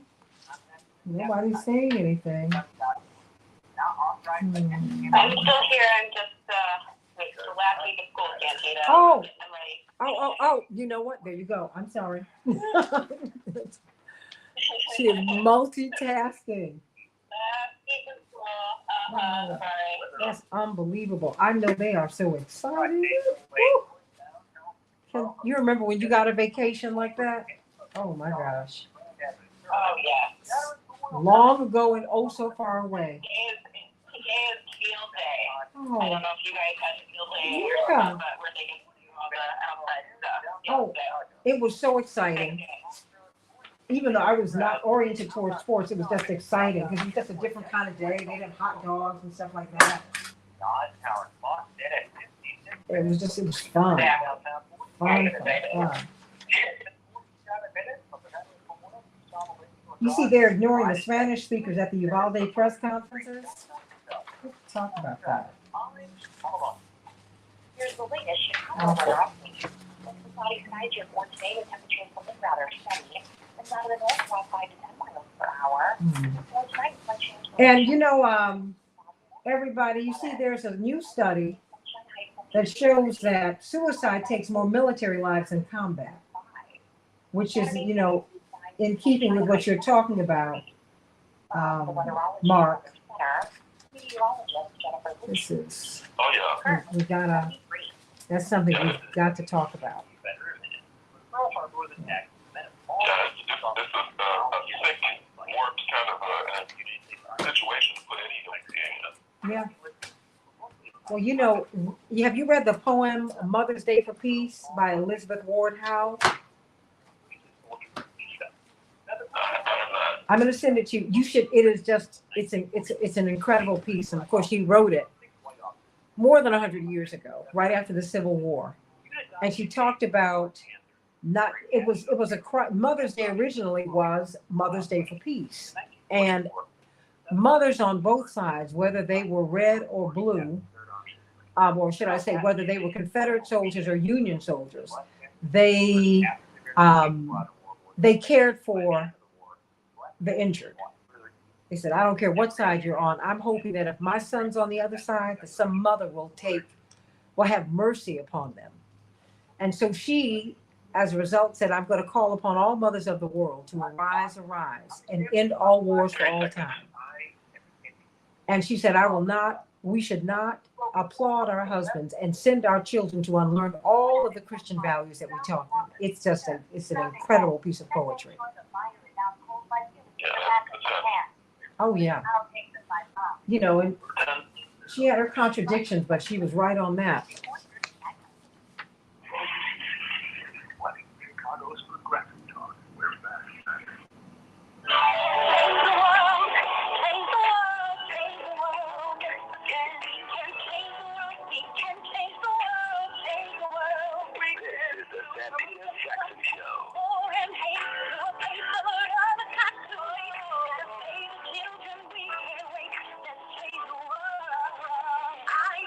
All right, everybody, welcome back to the Santita Jackson Show. We've been talking about, you know, what happens when you have these mass shootings committed by minors increasingly, and I'm getting feedback, Coach May, committed by minors, committed by teenagers increasingly. And there are signs, glaring signs. And for the most part, it seems the parents are caught unaware. I mean, they're like, whoa, this isn't my child. Well, this grandmother, Catherine O'Connor, who is a former probation officer, sifted through her grandson's belongings in his room. He lived with his grandparents. And she saw in the notebook, school shootings was on the first page. She said, oh my gosh, wait a minute. So she kept quiet, and she looked in the book and saw how he described in detail how he was going to massacre his classmates. Now, Peyton Gendron the accused murderer in Buffalo, stated that he was going to kill his classmates last year. They put him on a 36-hour psychiatric hold, and that was the end of that. And he says, I lied to my parents. I mean, this is just hard to believe. Where did you get all this money to buy all these weapons? What, did you have the Kevlar delivered to a post office box? What is this? So I want to know, should the parents be held responsible? Now, Catherine O'Connor, for her portion, she, after finding a semi-automatic rifle in her grandson's room, well, she did something that most of these parents do not do. She went to the police. She said, I've got a problem here. She went to the police, and he was arrested. And a tragedy was averted. He had planned to do this the day before the anniversary of Columbine. I mean, it's a fascinating story. Of course, I posted it on Santita, Jackson, and Friends, and I tweeted it out. But people called her a hero. She said, I don't want to be a hero. I didn't know. But I could not ignore this. And yet so many parents do. And the county prosecutor in Michigan put the Crumblies on Front Street. She said, look, your son Ethan killed these students. Well, you're responsible. We told you that this boy was in trouble. We told you that he was trouble. You did nothing about it. You knew he was trouble. And then they tried to escape, as you can recall, last December. And no, they have been arrested and they are in prison, as well they ought to be. So I want to know what your thoughts are. 773-763-9278, 773-763-9278. I mean, what about the signs? Are they being ignored? What's going on? Reverend Dr. Todd Yeary, Esquire. You cover a whole lot of bases. You're a lawyer. You're a pastor. Help us. Do you think it's possible for these parents not to see any sign that their children have these murderous thoughts? Well, I think it is highly unlikely that they can't see it. The clip that you played, I thought, was particularly interesting because there's a line where the young boy says something that's very telling. When I watch my grown-up killing shows, it just kind of stood out to me. Mm-hmm. So the one thing we have to remember about juvenile minds is that kids don't often do what they're told. They don't operate by a model of what we would consider instruction. Children are informed by modeling. They tend to mimic what they are shown, whether that's direct or passive modeling. And so we have to get back to what are we showing the kids. Part of this is the kind of grooming and breeding, to Attorney Fancher's point, when the moral center of the society has gone awry, you begin to see the reactions and the responses to just kind of a core functional dysfunction, really, right? It's core dysfunction more than anything else. And so the question becomes, how do you correct it? Remember years ago when the issue about trying to get rid of violent video games and access, uninhibited access to the internet and these images that kids are seeing. And he says, when I see these images, I want to do what they do. So what do I want to be when I grow up? That question was always to tap into the imagination, the images in the mind of the child projected forward. And it usually comes from something that the child would have seen to be able to say, I want to mimic that. That's what I've seen. That's therefore what I do. And so we got a core issue because here's the contradiction. We're having a debate on a totally different parallel plane where somebody who's totally detached can sue or impose a penalty on a woman for violating some social, cultural, moral premise around, let's say, abortion. But we don't have a standard of accountability for parents and how the kids are actually nurtured and raised in the home. And so it's kind of that obvious kind of contradiction that when other cultures look at what's going on in America, they are wondering, why is it you can turn so easily a blind eye to the violence that you are actually perpetrating? This is not some deviant, distant form of behavior. It's baked into the cake. This is what we are doing to our kids. And so, yes, when we shift parental responsibility to schools are no longer teaching. They're doing social work. They're doing counseling.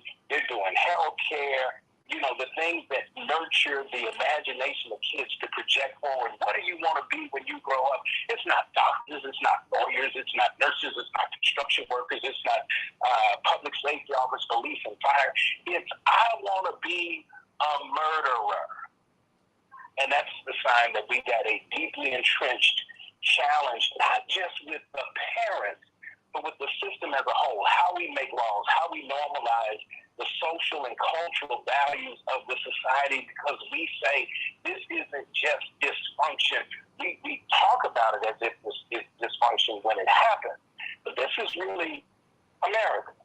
This is who we are. We make profit on weapons of war, to have war in the streets, and to raise a generation of folks who've lost the ability to imagine anything other than being a murderer when they watch their grown-up killing shows. Their grown-up killing shows. 773-763-9278. Attorney Darrell Jones, you've been awfully quiet over there. You know, Santita, sometimes you just have to just listen and take things in. Mm-hmm. Because, listening to Todd Yeary and listening to Mark Fancher, just really does just go deeply in raising that question of where are we going as a society? Where are we headed if we cannot correct the behaviors of our kids and what's going on? And, a large part of what I'm just sitting here thinking about is trying to run this common thread from Kyle Rittenhouse through Peyton Gendron, through Salvador Ramos and Dylan Klebold, and just wondering, what could have been done to save all the lives that they have now destroyed, not just by killing, but by having the loved ones that have been killed. What could have been done? What signs were missed? Do the red flag laws not work? The red flag laws were, if people are found to be a danger to themselves, they're forced to give up guns. Well, that doesn't really apply to the kids, to the students. I don't know that applies to them. So it begins to beg the question of parenting. Is that where it is? There's got to be something that we've got to be able to put in place. So that, and I appreciate, Mark Fancher's point with regards to, the societal overview of it. But we need some real practical solutions, not just the theory, but the real boots-on-the-ground solutions to what should be occurring, and whether that's holding parents accountable, so that, there's situations where the parents see what's going on with the kids and they have to take some type of action to protect society, to protect their own families. It's that unconscionable neglect that becomes a major concern. And I'm just trying to wrap my head around what it is that we can do. I'm a proponent of strong, meaningful gun legislation to sort of regulate the guns and everything else. I don't know that gets us all the way to the point of being able to protect our families and protect our society, particularly when we are giving these 14, 15-year-old kids guns as Christmas gifts, and then not monitoring what else is going on in their lives that's influencing their decisions.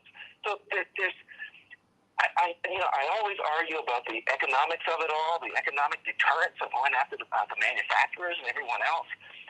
But it's something that we've got to do as people, to be certain that we're raising strong-minded children that are not caught up in this fantasy of killing and seeing blood and thinking that it's okay and that it can be calm, like the little 5 or 6 or 8-year-old kid that's in that Instagram posting is looking at it.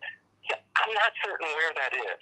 But it seems as though perhaps it comes back to that spiritual base that Mark Fancher likes to talk about, that you like to talk about as well, Santita. Maybe that's what it is. There's a foundational basis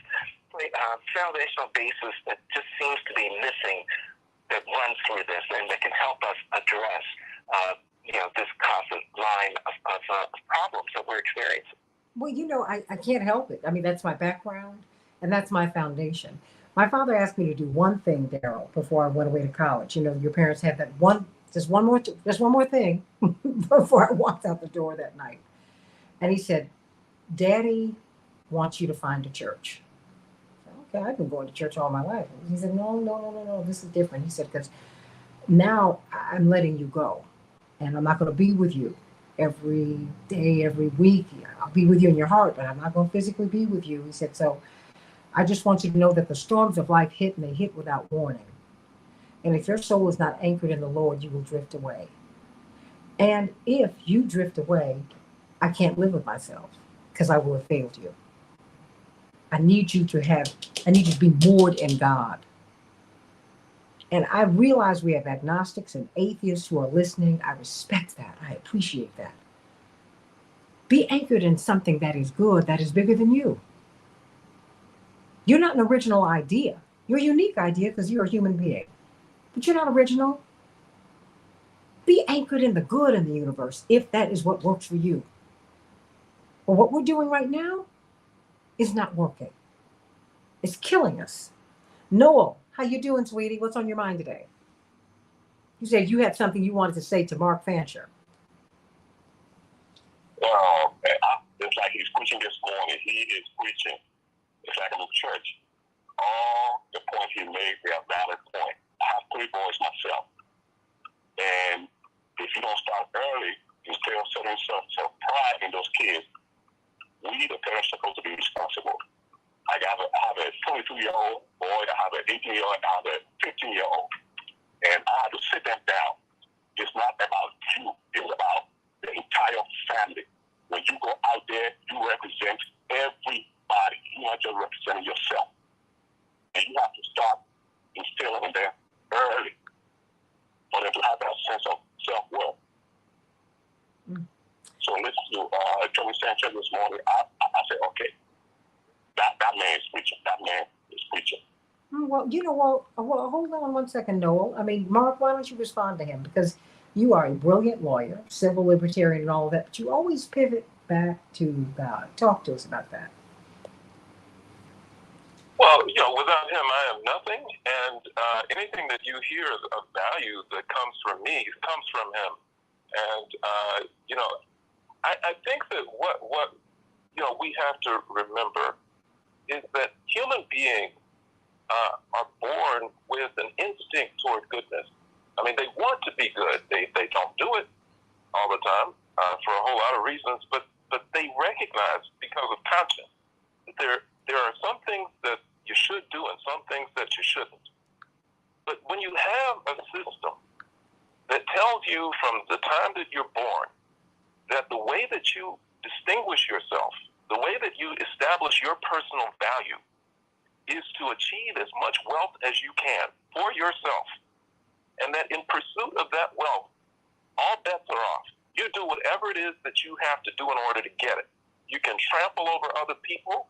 You can engage in constant cutthroat competition. You can hoard money for yourself, and you can, if necessary, working with others, go into other countries and plunder them and kill lots of people in the process of doing that. You can enslave people. You can colonize people.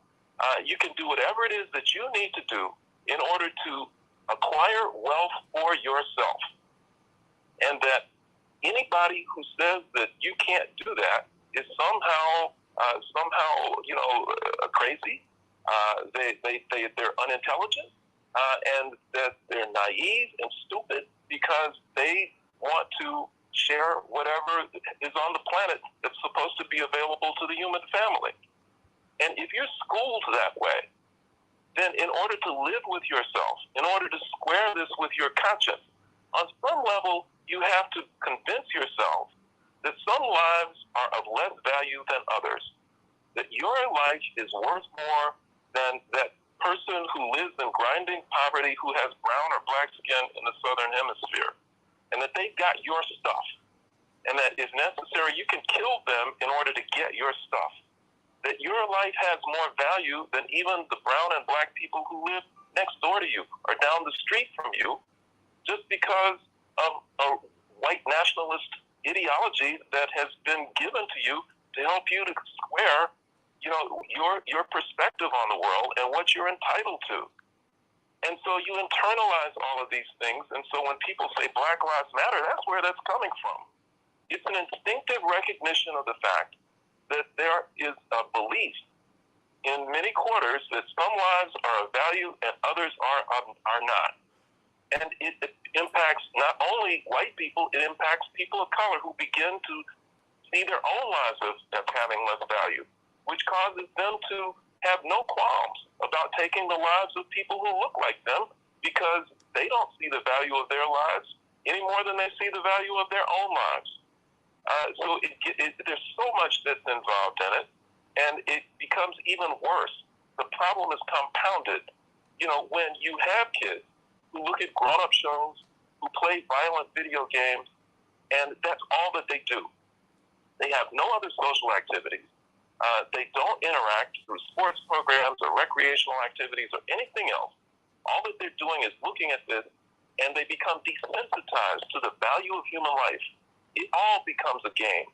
And they see how the characters in these grown-up shows and these video games respond to people who attack them or people who cause them problems. The way that they respond is they kill them. So when you internalize all of that, especially with a juvenile mind, a very young mind, then it's only a short step away from that to taking an AR-15 into your school and doing what you've been trained to do. So we've got a very complicated problem, and I really honestly do not think that this lends itself to quick fixes, through the political process or anything else. This requires a national reckoning, national introspection and action, on a spiritual level that this country has never engaged in because the structures of this country really don't permit it. They discourage it. Because if we were really seriously to go down a spiritual road where we're looking out for the lives of other people and collectively working together and being our brother's keepers, then that would be in direct conflict with the economic system that we have in place. It would work to its disadvantage, and those in power do not want to see that. Well, we're going to have to see that. That was something Dr. King was telling us we're going to have to move toward. Otherwise, we would be approaching spiritual death, that we are in a house on fire, and we have got to decide whether we're going to be in the building and get burned up or be the fire persons who put the fire out. I only have about 5 minutes left. Everybody, I want to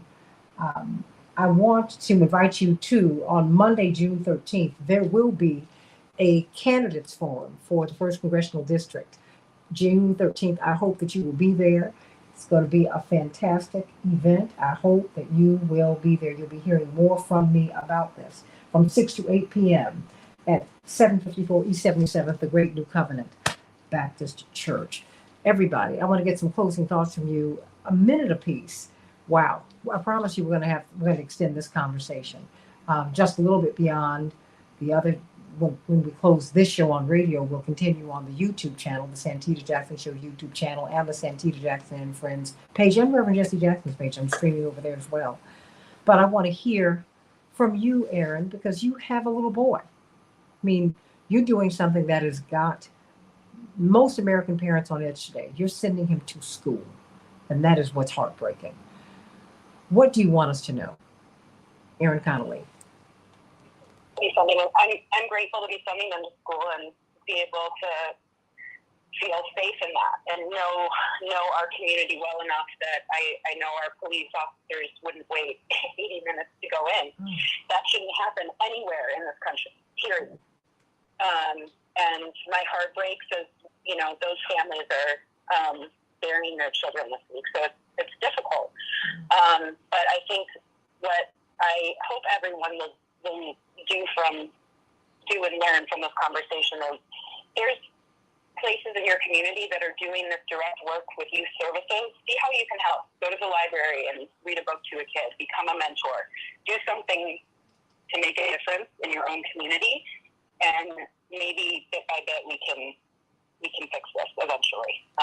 But it's a tough week. It is a tough week. Attorney Darrell Jones, 1 minute for you. Santita, it was wonderful hearing Erin talk about reading a book and thinking a librarian. My sister's a librarian, so of course I grew up reading books. I think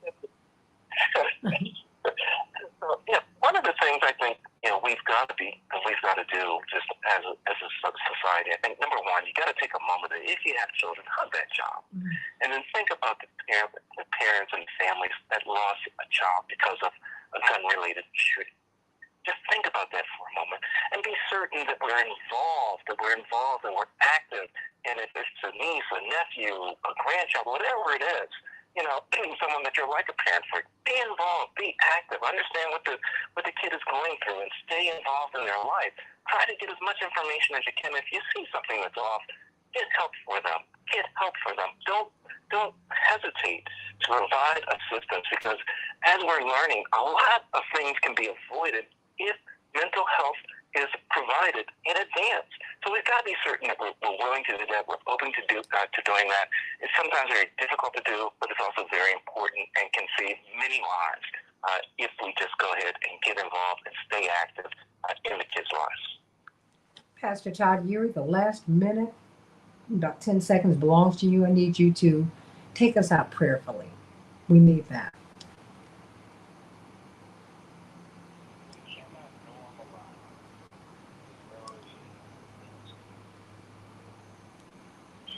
Going to take place in Uvalde after all the other places we noted geographically. Highlight the tragedy of this moment. We've got to get back to what is our worldview? What are our core values? What does it mean to be? How do we know? What is the word of the universe? The other thing is it goes back to that clip, Santita. We're burying our future in mindsets that are deadly. And so some are going to be laying their children in graves. The clip that you played says we're also burying our children in mindsets that are going to be deadly, not only for themselves, but others. And until we get back to the core meaning, to Mark Bancher's point of what does it mean to be a collective, we're going to continue to die individual deaths one by one in mass shootings across the country. We can and we must do better because our future depends on it. Amen to that. I'm going to get some more closing remarks from my panel on the other side of the break. Stay tuned on the Santita Jackson Show YouTube channel and Santita Jackson and Friends, my Facebook page, and I'm streaming on Reverend Jesse Jackson's page as well. The June 18th through 22nd. Our International Convention for Rainbow Push. We'll be talking about issues like these. The convention is free.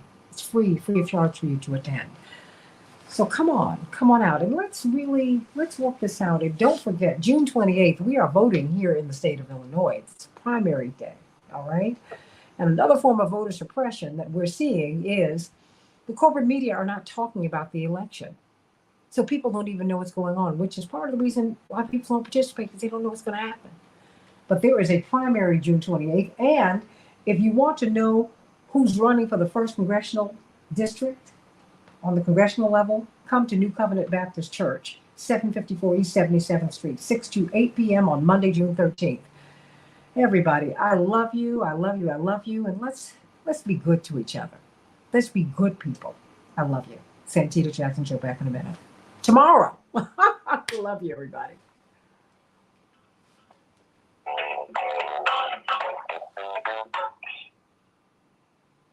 My wonderful people, is there anything else that anyone wants to say? Pastor Urey, anyone? Mark Fancher? Oh, no, I was just going to say, I just wanted to thank you for raising this issue and having a discussion. I'm going to have to take off. But was there anything else you'd like to say before you go? Because we're so glad that you offer the perspective that you do. think the last comments that I heard were right on point. We, as individuals, we can't save the world in one fell swoop, but we can reach the people who are close to us, and interact with them as though they're human beings, and especially the children, doing what's necessary for them to develop in a healthy kind of a way. I mean, if they're locked into video games, then we need to sort of step in and direct them towards some other things that they can do with their time and with their thoughts, their creative energy. I think that's what most of us had the benefit of when we were growing up. I mean, we had all kinds of things that we used to do: Little League baseball, scouts, church youth groups, and just all kinds of things that we did. At the rec center and all kinds of things. And kids now, maybe it's partly because of the pandemic, they're just locked in, but they live in a world that is very violent. Both really outside of where they live and also inside of their house where they're locked into violent video images. So we just need to diversify their experience. Absolutely. I mean, and the thing is, when we were growing up, you had to do things together. But there was a shift from singing groups to solo acts. We used to have bands. Now we don't. We have great soloists, and they have to pull sidemen and women together to tour. There's something to be said for that. Something to be said when you look at the great jazz men and women. They all collaborated. They all worked with each other and did it for the love of their God-given talents. This rugged individualism is unhealthy, and it's a lie. No one makes it by themselves. Nobody. We all stand on the shoulders of someone else and arm's length with other people. That's just the way it is, everybody. What we're doing, when I hear that child, my heart breaks, and I know that his parents made him. I'm not going to continue to give people the out of mental illness. I know mental illness. I have a brother who struggles with bipolar disorder. I get it. And when he was diagnosed, I wasn't surprised. I said, oh, okay, this is why he could work so feverishly. Although I must admit, as my mother said, that, by your standards, my whole family's this way. Because all my kids work kind of in a crazy way, because we can stay up a couple of days and just keep on working. Maybe that's part of it. I get it. But it wasn't a shock. When I understood what it was. But no. Most of these crimes are not committed by the mentally ill. Stop that lie. The society's ill, not all the people in it. Our value system is off. And we have to have the courage to look at that fact and deal with it. Mark is right. Pastor Yuri is right. It's about helping the collective. Now everybody, we used to share a bucket of chicken. Now everybody gets their own individual meal. Maybe we need to go back to that bucket of chicken, because everybody, you can't have 10 pieces. No, you can have 1 or 2. Everybody's going to have enough. And that is enough. You can't just kill people. You can't just kill things. Right there in that example. What now? Please go on. The framework, the bucket of chicken, right? Growing up, the bucket of chicken provided sustenance for everybody. Yeah. Today, they don't sell buckets, they sell chicken boxes. Chicken box is mine to myself. It allows me to be the sole focus of my concern, and anything that threatens or encroaches upon it is met with some form of hostility. It can be physical, it can be emotional, it can be verbal, but that's kind of the selfishness that Mark Bancher has talked about, and we hear time and time again. And so when it's interesting that we see these mass shootings happen in schools. Schools are places of collective enterprise. It's interesting that individualized violence is often perpetrated in the place where the collective is actually to be affirmed, where I learn in this dynamic engagement and interaction with my peers. I learn from them, they learn from me, we learn together, and we become better. And so what we've done is we see this lashing out in communities of faith, regardless of the faith tradition, where people come together to be affirmed and to affirm together. And so what we actually have is a hostility toward the cultivation of a collective inclusiveness that then allows us to instill this trauma, this PTSD that's played out in our heads over and over and over again. I'm concerned about sending my kids to school. I'm concerned if I go to the grocery store. I can't close my eyes when I pray at church because we have this warped sense that the core value in this society is to be a self-differentiated agent of independence who lives in isolation, not in interdependence and community. And that's what Dr. King's ultimate question was. Where do we go from here?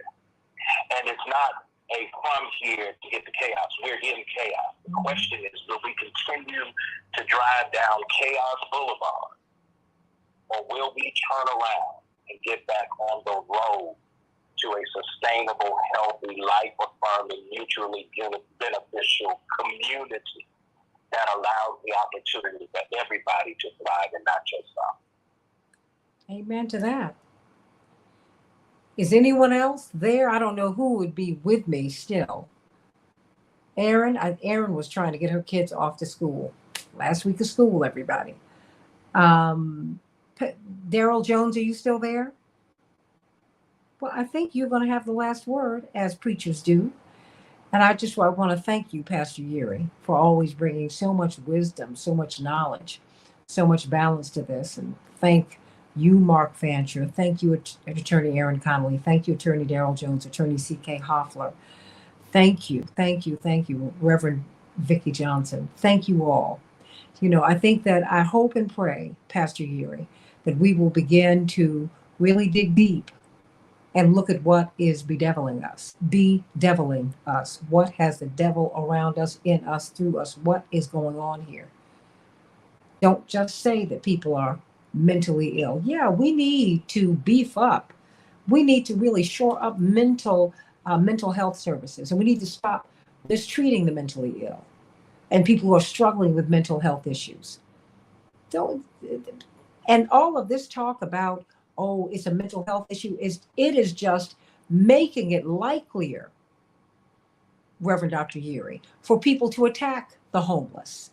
You see, this gentleman set a homeless man on fire.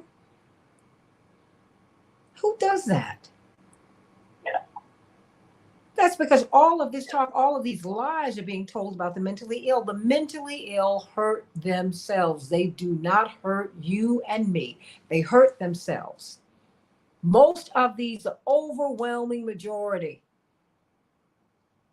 of these crimes, of these mass shootings, are committed by people who are mentally healthy. They don't go to prison doing this. Oh no, they wouldn't dare. Wouldn't dare, Pastor. They wouldn't dare. So just stop it. Governor Abbott, his response is, look at Chicago. Are you kidding me? No, let's look at Texas. Let's figure out what happened with the police. The police were outgunned. How about that? Does that excuse them not moving? No. No, it doesn't excuse that. No. But I'm just saying, wait a minute. These guys have weapons that the police don't even have, Reverend. And where are they getting them from? Where are they getting the money to buy this stuff? How are you getting a big box in your mom and daddy's house or your guardian's house, wherever you're staying? How do you get a big box in the house and no one's asking questions? Reverend? Hello? I know I couldn't get a lot of mail without my parents knowing and asking what? No boxes came through Jesse and Jackie's house without knowing what was in it. It just didn't happen. Remember when we were in college, your grades were sent to your parents. Hello? Your academic performance was not in in obscurity or anonymity. Now, because of privacy law, once you reach the age of majority, 18 years old, unless you consent as the 18-year-old, there can be no communications about you to your parents without your approval. We have gotten away from the common sense investment in protecting our futures of prior generations, and we've gotten into this thing where an 18-year-old, what does he do for his birthday? He's able to go into a gun shop and walk out with a long gun. Why? Because in many states, even in Maryland, where Maryland has one of the most strict gun laws in the country, is that a handgun requires you to have to wait 7 days while your background is processed. But if you're 18 years old, you have the general application of a handgun. You don't even need a handgun qualifying license. If you're just 18 years old and you fill out the paperwork, you can cash and carry the same day in a matter of an hour. A handgun, you got to wait 7 days.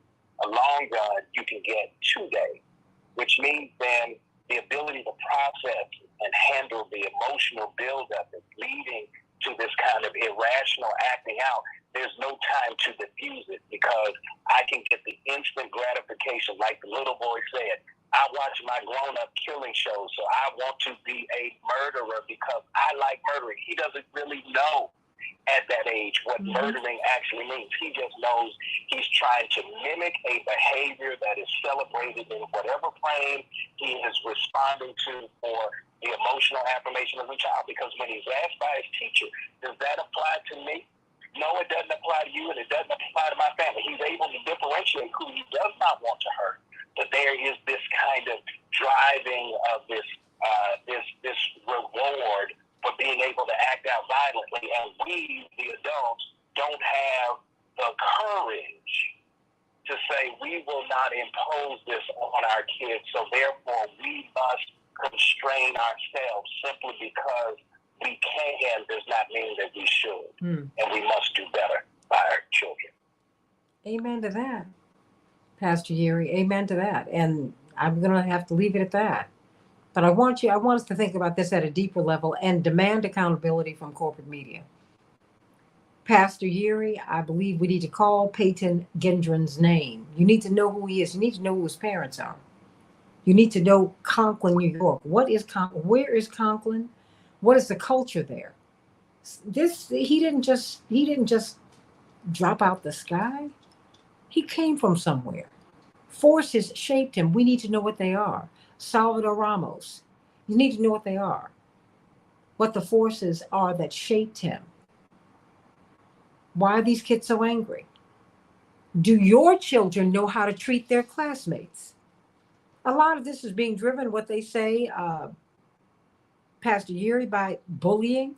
A lot of kids are mean. A lot of people are just mean to each other. They're mean. Are your children in the mean group? Are they the mean girls? Are they the mean guys? You need to know that too. All of that matters. Are you the mean girl? Are you the mean guy? All of that matters. All of it matters. Reverend Clay Evans used to say it's nice to be nice. Huh? It's nice to be nice. It's nice to be nice. During COVID, as you're continuing the conversation, I wonder how much of our children's expressed violent tendencies are coming from the modeling of unreported and underreported domestic violence in the home, where now the behavior is self-perpetuating because we've got a whole bunch of just out-of-control behavior happening in homes. So when kids get to school, right, where the environment is different, the expectations are different, there's now this conflict, this inner conflict. How am I to behave? Because what was modeled for me at home is I get to exact violence against someone, even if they are close to me. Remember that not only what happened in Uvalde happened at school, the first shooter was when he shot his grandmother. Yep. Still trying to bring to life. Yep. So That's the first, Let's that make sure part. we talk about all of it because there's a lot going on. Yeah, that part. Shot her in the face. I mean, the act of shooting someone is already violent and awful. But he shot her in the face. Shot her in the face. No, something else was going on with this boy. And we need to understand what that is. And remember, I remind you that the mission statement of the Southern Christian Leadership Conference, the organization out of which we come, the organization founded in part by Dr. King and other ministers, the Southern Christian Leadership Conference, SCLC, to save the soul of America was their mission statement. To save the soul of America. Oh, it's so tragic. It breaks my heart when I think about it now. When Reverend Y.T. Walker heard Reverend Dr. Martin Luther King give his anti-war, pro-peace speech regarding Vietnam, he said to Dr. King, and he said to people who heard, "You have just signed your death warrant." And Dr. King knew it. Oh my gosh. Reverend Dr. Geary, he knew it. And then he suffered from migraines for a year. He suffered from migraines for a year. He was 39 when he died. He had the heart, when they performed the autopsy, he had the heart of a man who was about 70. The enormous pressure under which he lived and the harassment from our government. And it's not lost on me or people who knew him or people who were around him. Not people who just marched with him, but people who worked for him, who invested themselves in him. My father worked for him for $75 a week. It's not lost on them that once he started talking about peace, he became the biggest threat, that he was the most dangerous man in the United States, and he was the most unpopular. Think about that. Think about it. When you start pushing for peace, look, everybody loved Joe Biden until he came out of Afghanistan, Reverend. Oh yeah, because a whole lot of contracts had to be kiboshed. No. That's not understanding the politics. We asked to stay there just a little while longer so we get ourselves together. No, the Afghan people said, get out. We were run out of Afghanistan, y'all, but the military contractors are so greedy. But we're just going to stay a little longer. No, you will not. Because the people there said, get out. It's not your country, it's theirs. Oh, we're going to have to go up in our politics, Pastor. Why don't you give us a word of prayer before we go? I think we need that. God, by your grace and your mercy, we do live, move, and have our very being. We are grateful that last night was not our last night and that today provides an opportunity for us to change the world. For those who still demonstrate a sense of resilience and hope and possibility, we thank you for them. We ask, oh God, that you would be a hedge of protection around our children, protect our investment in them, and then, oh God, hold us accountable to the high standards of grace and possibility that not only create the world but sustain it. And as we walk, help us to walk not only faithfully but humbly with thee as we do justice and love mercy together. In your name we pray. Amen. Amen. Love you, Pastor Yeri. Love you, everybody. Love you, love you, love you. God bless you. See you tomorrow, God willing, right here on the Santita Jackson Show. Thank you, Coach May, for a great show, sweetie. Bye-bye.